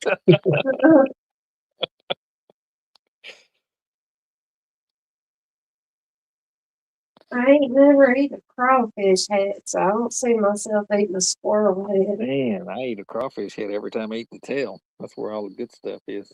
He Yeah, does. yeah, I'll do the same on crawfish now. Yeah. I'll You snap can that tail off you and give you him can the either root. drag your thumb through it or your forefinger through it. I'll even get down picky enough. Sometimes you get a few of them old granddaddy crawfish, and that joker's got claws on it like a blue crab out in the bay. Ooh, And Eric said his stepdaddy always used to talk about squirrel brains and scrambled eggs. Yeah, I've what heard the- of that. I've had Yeah, we would eat the brains and the tongue. The tongue actually is pretty good. that'd be like eating a Tic Tac. Wouldn't be too much to it. There you go. Yeah, it's Squirrel tongue. bigger than you think it would be. Probably about an inch long and about 3/8 of an inch wide and a 1/4 inch thick. really. I don't think squirrel tongue. I think that'd be. Mm-hmm. I mean, there's many times we would do what we called a wildlife feast. We'd go out and whatever was in season, shoot 2 or 3 of this and 2 or 3 of that. And on the weekend, man, we cook up squirrels and whatever else, rabbits, this and that, all in one big run. But usually we take them on squirrels and we was cooking them on the grill. We just wrap them in aluminum foil and put a whole bunch of butter in there. Wrap them up in that foil and just set them on the grill and let them cook in that butter. Did you say the tail was flossing? My No. my uncle would when he would kill a squirrel, he would mark on the bag whether it was a fryer or a broiler. Because if they're young, you can fry them, but if they're old, you need to cook them down in some water and some gravy and stuff, and cook them for a long time, or they're too tough. Eric said I'll stick with sausage, ham, and bacon with my scrambled. Oh, right. I put a lot of stuff in scrambled eggs, but I've never put squirrel brains. I mean, you'd have to have a lot of squirrels, it seemed like. But where I grew up, they would make a mulligan stew out with squirrel. That was good. Slow.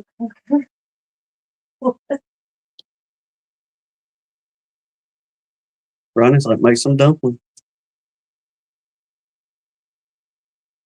Squirrel and dumpling.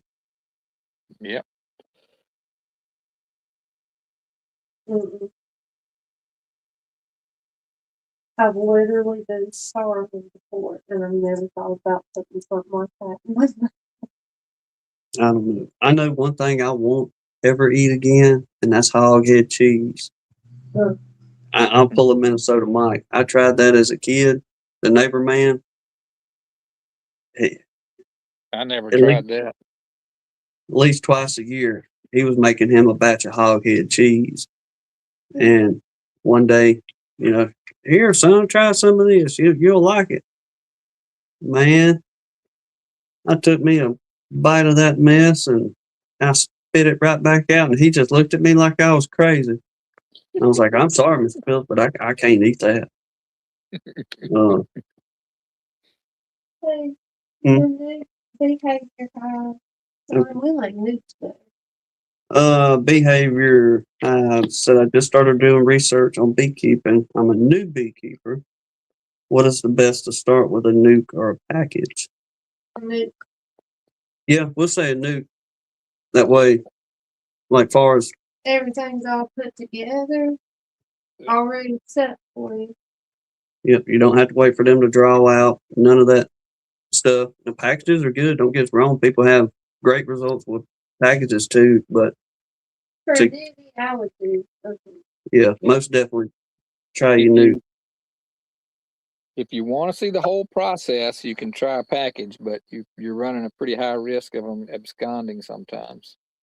Because if you dump them in just on frames, which new beekeepers do, they're Wayne said a good comment.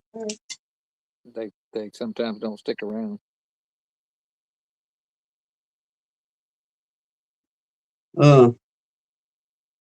Yeah, Blaine's comment. So a little bit more money, but you'll get the comb already. So it's basically just a small hive that you'll have to start growing. Brian just said we ate hot dogs, so kind of the same thing. Brian, you ain't right, brother. What did Brian Yeah. say? He said we had hot dogs, so it's basically the same thing. True. Yeah, I was talking about cooking some wild pig I killed out here, and my daughter was acting like that was gross. And Noah said, eating that wild pig that's killed out at the farm is way cleaner than anything that's processed in a commercial You're right. Yeah, well, yeah. place. Chickens, cows, whatever.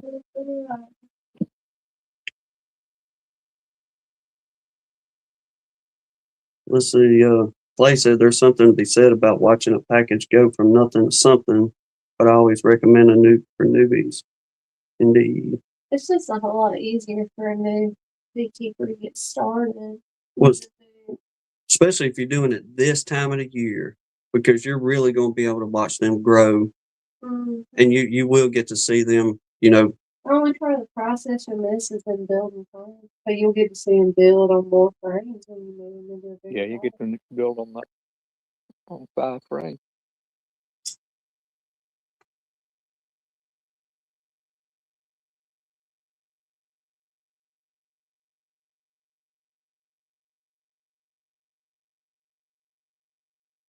That's it, like Blaine's saying, you can always pay attention to the extra frames to see that process. He's saying all the stuff I'm trying to say, but I ain't get the word to it. But he's just quick on that keyboard tonight.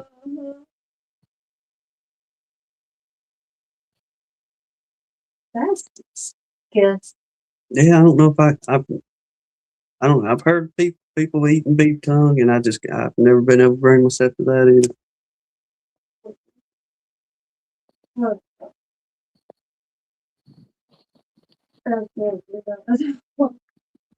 Ziggy, that is crazy. Hog hunting is open 365 down here.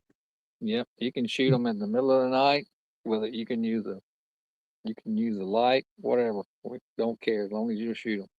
Yeah, you can break all the rules. Put some corn out there in the field. Get them.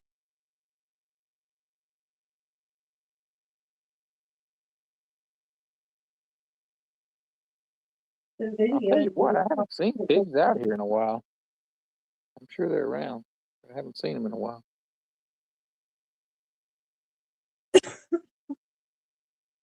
Y'all welcome. Anything. There's plenty of folks in here to lead you in a good direction.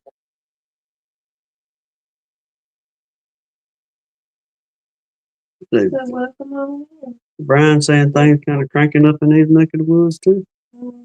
Yeah.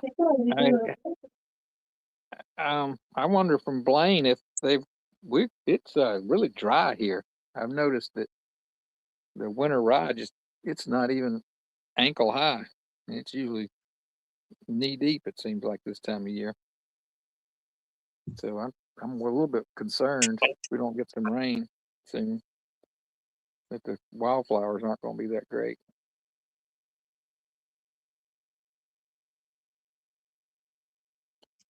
I don't know. I guess we in that in between. We've had just enough, but thankfully it ain't where we need to be, but we hadn't become too dry yet. Yeah, my tanks are really low for this time of year. They should be full.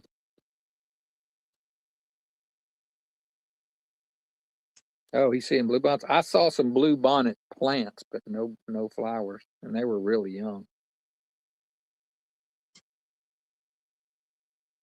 What was that he asked? Oh, God rest his soul now, but on open range went right before they had the shootout. Boss. Yeah. His name Blue Bonnet. Yeah. Boss, I ain't going to my grave without knowing your full name.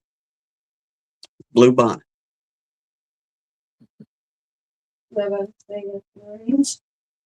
Oh, there's an open range fan in here, I bet you.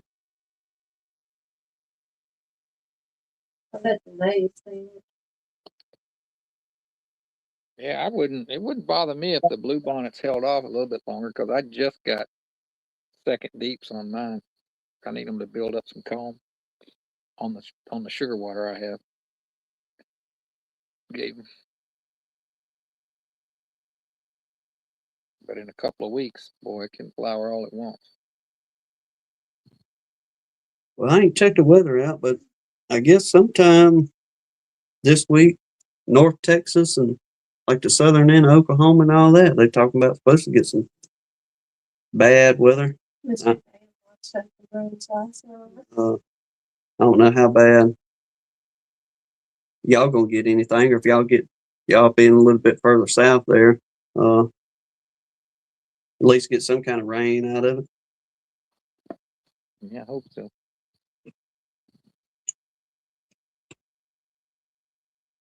Mr. Dan, we turned it on and watched it. Yeah, a few days ago ourselves. Been a little while. And I was tired of fumbling around on YouTube and dug out the old DVD, and I said, we ain't watched Open Range in a little while. See my favorite part in that Joker.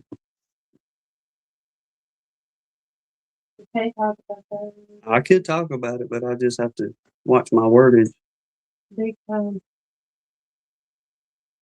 But whenever he tells that old boy, says, yeah, I unalived him too.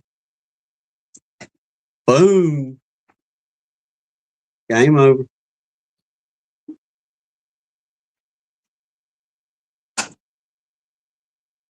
Oh man. DC, that's why we just went on and started over this year. Let them draw out a whole bunch of fresh comb. Hopefully we'll have a fair enough season. And Laura willing that the privet will come on along pretty good this year too. That way, if it'll work out, if we have a good privet run, then if the tallow does well, then the privet should help them out with any drawing a comb, that's for sure. Plus whatever backfilling they get off that. And if we have a real good year, we'll get full supers on top of new comb, and then be able to turn around, draw that out, and wait for the tallow to come in. But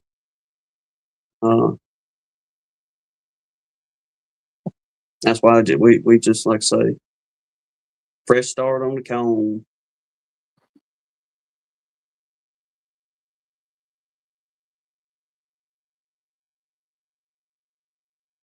Yeah, I've got a lot of old comb that I need to get rid of, but I hadn't stopped growing long enough to start culling much of it out. I ended up putting it in my swarm traps, and it finds its way back in there. That turned out to be a little job. I got to looking at. I mean, we ain't got a bunch. Don't get us wrong. I mean, at the most, we've got 280, 300 frames, but I got to working on some of them, cleaning them off. You know, now if it's older stuff where it's been sitting and it's dried out, then it wasn't nothing to scrape that old comb off there. But if there was any kind of just a small amount of beetle damage or anything like that that was in there, that was the biggest pain in the butt to try to scrape off. And that wax is tough. That wax, that brood comb. I don't do much plastic foundation, so I have a little bit. I did enough to know I didn't like doing it. But I did finally, after, like I say, we come home and I'd work on something hour and a half, 2 hours, about the time sun go down, do it again throughout the days. And it hit me. I watched the video. I have no idea who it was, but they was taking a power washer after they had scraped the frames down. I mean, the foundation. And they took that power washer and they was laying them frames out and using it to clean that foundation up. And it hit me. I was like, man, just go do that, dummy, instead of sitting here working yourself to death. So I went out and I had some scrap 2x4s and some old V-notch tongue and groove. And I just pieced everything together. And by the time I got done, I had a section. I called it a sled, if you will, but I just used pretty much 2x4s and that V-notch tongue and groove for sides. And brother hit them jokers with that power washer, and in about 45 seconds, I could run through 8 frames is all I could fit in there. If I'd have had a full 16-foot board, I could have got 10 frames on there, no problem. But for what scrap I had here at the house, it worked out to be 8. But still, running those 8 frames down through there in that power washer, and just, it didn't matter if it was beetle damage from 3 years ago or just some old wax on there that didn't want to come off. That doggone power washer and that sled was the way to go. Yeah, I need to. My power washer, I think I lost a tip on it, so I couldn't adjust it. So, and I didn't have a way to pin the frame down, so it wanted to fly off, and then I'd hit it at the wrong angle, and I'd be spraying it all back in my face. I didn't have that good of an experience with the power washer on mine. Now, I will say I did get soaking wet. My boots and blue jeans were drenched by the time I got done. If I'd have been smart about it, I'd have went back out to the truck and grabbed my rain pants and water boots that we typically use for power washing. And I was like, oh, shoot, it ain't going to be splashing up on me that much. No. Man, by the time I come in, I was soaking wet. Yeah. What's the matter with you, Jasper? You need to get that stinky fireman over there to help you wash those frames. No, thank you. Well, we ain't seen that dude, and I couldn't tell you how long it's been. Not long enough. It's been a minute.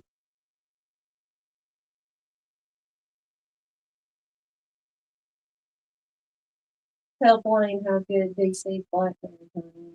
Hey, DC does have some good blackberry honey now. You can get a jar from him. Get a jar from him.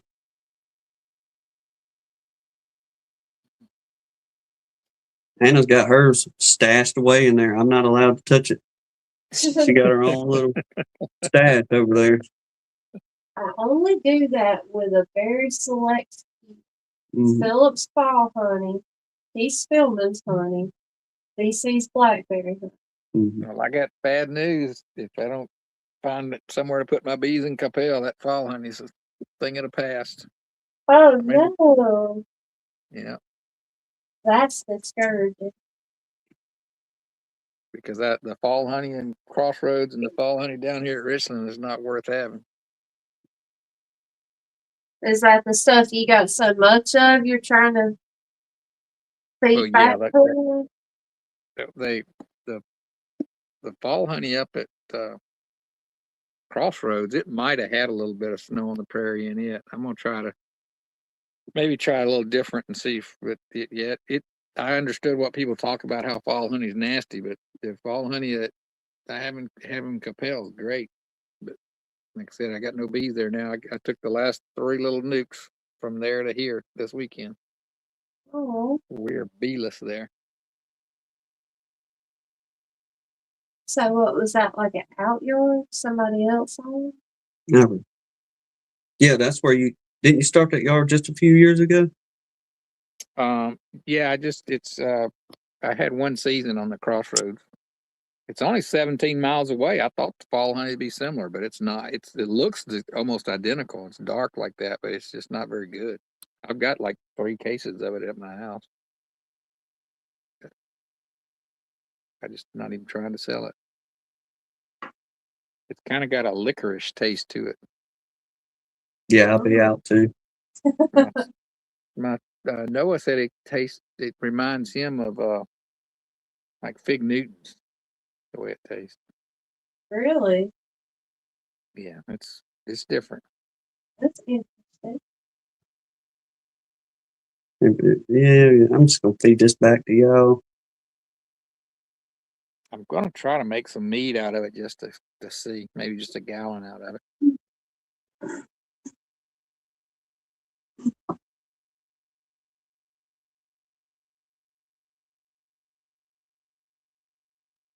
I guess I better.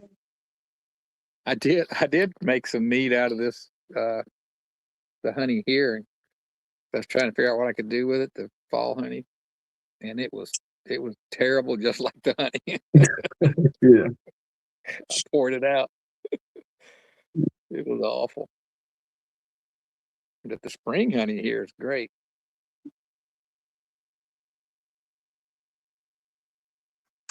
We thought about it. We talked to an old friend. He's got the whole get up. He told us to come by there and get everything he's got. If we ever want to make some, but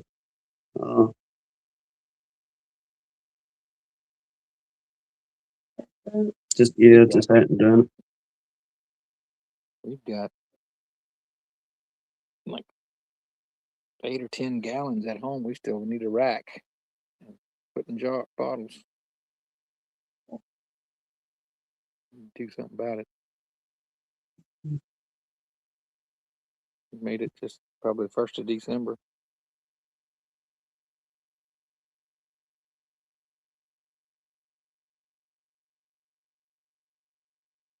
Noah made a mistake when he made it. I told him right after he did it, I was like, "What are you doing?" And he made the mead and he took apples and he cut them into slices and he pushed them down into those glass carboys through the little skinny neck of those carboys. I said, "You're not supposed to do that. You're supposed to put your apples in your, with your whatever else you're putting in it on the stove and then run it through pour it through a strainer, not put that down in." And what ended up happening to us, we had a secondary fermentation because those apples started breaking down like 2 weeks after everything else had fermented. So I had to put it was blowing the stoppers off the bottles. Yeah. So I had to put another water seal on it and let it ferment again. It may be great, but I said, "You're cleaning them carboys out yourself because that's going to be a mess with all those apples down in there." So I think it's going to end up being more like what they call a melomel or whatever it's going to it's going to be mead and fruit wine all together. It may turn out pretty good. It could, but like I said, we're not doing it that way again. No. It's going to be hard to get all that out of that glass carboy.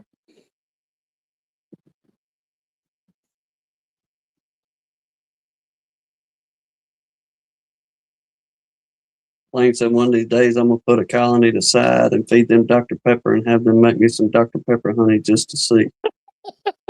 That's funny. That would be good.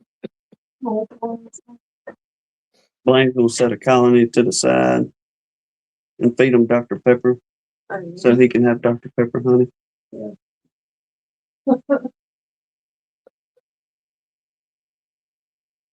Oh yeah, Eric. We appreciate you, brother. We fixed the mosey on ourselves. Yeah, I'm sitting here yawning and about to fall asleep on you. Yeah, we got little Okie back there in the background screaming, "Feed me, feed me." I have to get up Yep. pretty early and get on back. Try to get some work done tomorrow. Next week's gonna be all about getting my swarm traps ready. I'm behind by a couple of weeks.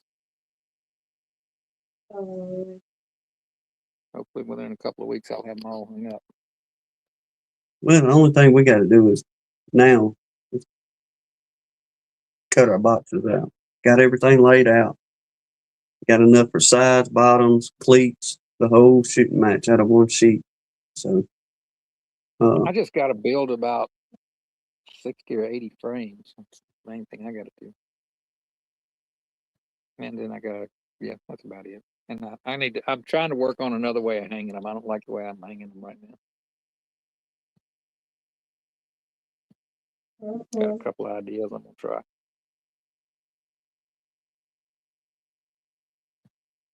yeah, we're gonna have to buy a few more, but some more frames to fill up everything. But we got enough to get a really good start for what we got. Yeah, you But need to have yours up yesterday. yes, sir. I think you're a little bit ahead of me by a week or two, anyway. Yeah, we went last weekend and picked up the ones we had at the old place up there, bringing everything home, cleaning it up, and like I said, doing all these foundations, this and that. Take them back up to the old place probably this weekend, set those out. But there's a couple places. At the church, we have a swarm or two every single year. That's why I'm wanting to build one of them bigger boxes. And there's a gentleman not too far down the road, about another mile from church. And we've been getting calls each year on his place for some really nice swarms, to be honest with you, every time I've been over there. See about putting a couple of those bigger swarm traps out over there to see what we get off them. But yeah, we are a little bit behind on getting boxes out. Yeah, my swarms will come around the middle of April. But I still think you need to have your swarm traps up for a few weeks before that, so the bees can find them. Now I put mine up in the same place every year, so I've got a couple of them back there that are still up from last year. There's no telling what's in them. Probably dirt dauber nest loaded up in there. We're careful. We found a yellow jacket queen in one of the horizontal hives, cleaning them out the other week. It was just her, but it wasn't going to be long before she was fixing to try to crank up in there, undoubtedly. I've opened my swarm traps in the winter, and literally hundreds of yellow jackets and red wasps overwintering inside of them. It's like a horror show. And if it's warm, they start crawling, and it's creepy. I've opened it up when it's too warm, and I just close it back up and wait for a cold day, and then I have a wasp massacre come back, just start squishing them. But I can pour them out on the ground, and just start stepping on them. And them blasted yellow jackets, that's a vicious little critter. Hundreds of them. Now I'm seeing seeing those all over here right now. They're going after these frames and stuff just like the bees. But when I got this, I had some sugar water in our refrigerator, and some of it looked okay, but some of it was kind of cloudy, like it started to ferment. So I said, you know what, I'm not going to put that on my bees. So I just took, and it was thick because I put it on, I think it was like 2-to-1 or 1.5-to-1. I don't do 2-to-1. And so I mixed it about 50-50 with some more water, and I just stuck it in a bucket with broke up some limbs and threw them in there. And man, the bees and the wasps went crazy over it. They drained about 2 quarts in about 2 hours. So what I had left over from feeding today, which was about 1.5 gallons, I poured it in there. They'll have that tomorrow.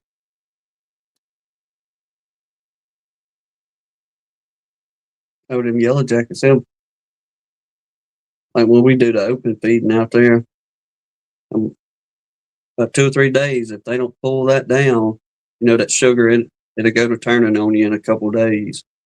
You kind of start picking up whenever it's trying to get sour, this and that. But you can kind of tell the difference because you'll have yellow jackets with the honeybees whenever you put a fresh batch out there. But you'll kind of start seeing the honeybees backing off the older it gets. Then the more the yellow jackets coming in and pulling off of it. But when we did that removal last year, that German yellow jacket nested in people's house, brother, full suits, the whole everything. And now, granted, I had some of them old cheap cowhide gloves that you usually get as a beginner beekeeper, but they go about halfway up your arm. But they found one spot on them wrists, and buddy, they tore my tail up on both of my wrists whenever they found a weak point, I guess, in that glove, or a higher concentration of pheromone right there. Is pretty much probably what it boiled down to. But indeed, they are that, DC. So DC, that's what I plan on doing with that honey, is thinning it down and using it. I don't know if I'm going to use it pretty soon or if I'm going to wait over until August when they're really in need of it.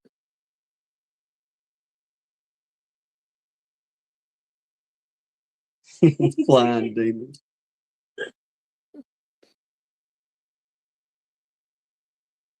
I don't know. Yeah, they've reached this little critter. We had a couple people wanting us to come get them out of their yards and stuff last year, but it'll be this year. Y'all call back for that. I think it's going to be a little bit more costly versus what it was on the last one. Well, the last one was kind of a favor for a woman. Well, yeah. That's why we didn't call it that. Well, yeah, I reckon we're going to wrap her on up. Philip, we appreciate you dropping by this evening. Help us fill in the old dead air, as they say. Well, the only problem is I think we missed out on the bee magazine, didn't we? Because that's one of my favorite. That's my favorite segment. Be honest, I didn't even dig around on it. That's good. I guess tonight, but we'll see if we have something next week for y'all. And then Got to be prepared for a change. Yep. Blow y'all's mind. Class, y'all be ready. Get your pen and paper. And for the ones of you in the back talking, we're going to need y'all to quiet down so the rest of the class pay attention. There might be a quiz. There might be a quiz. Might be a quiz. That's it. Wink, wink. But till then, God bless y'all. Lord willing, we'll see y'all on the next one. Y'all take care. Good night, everybody. Well, guess that's it for today. See you next time at Gunline Bees.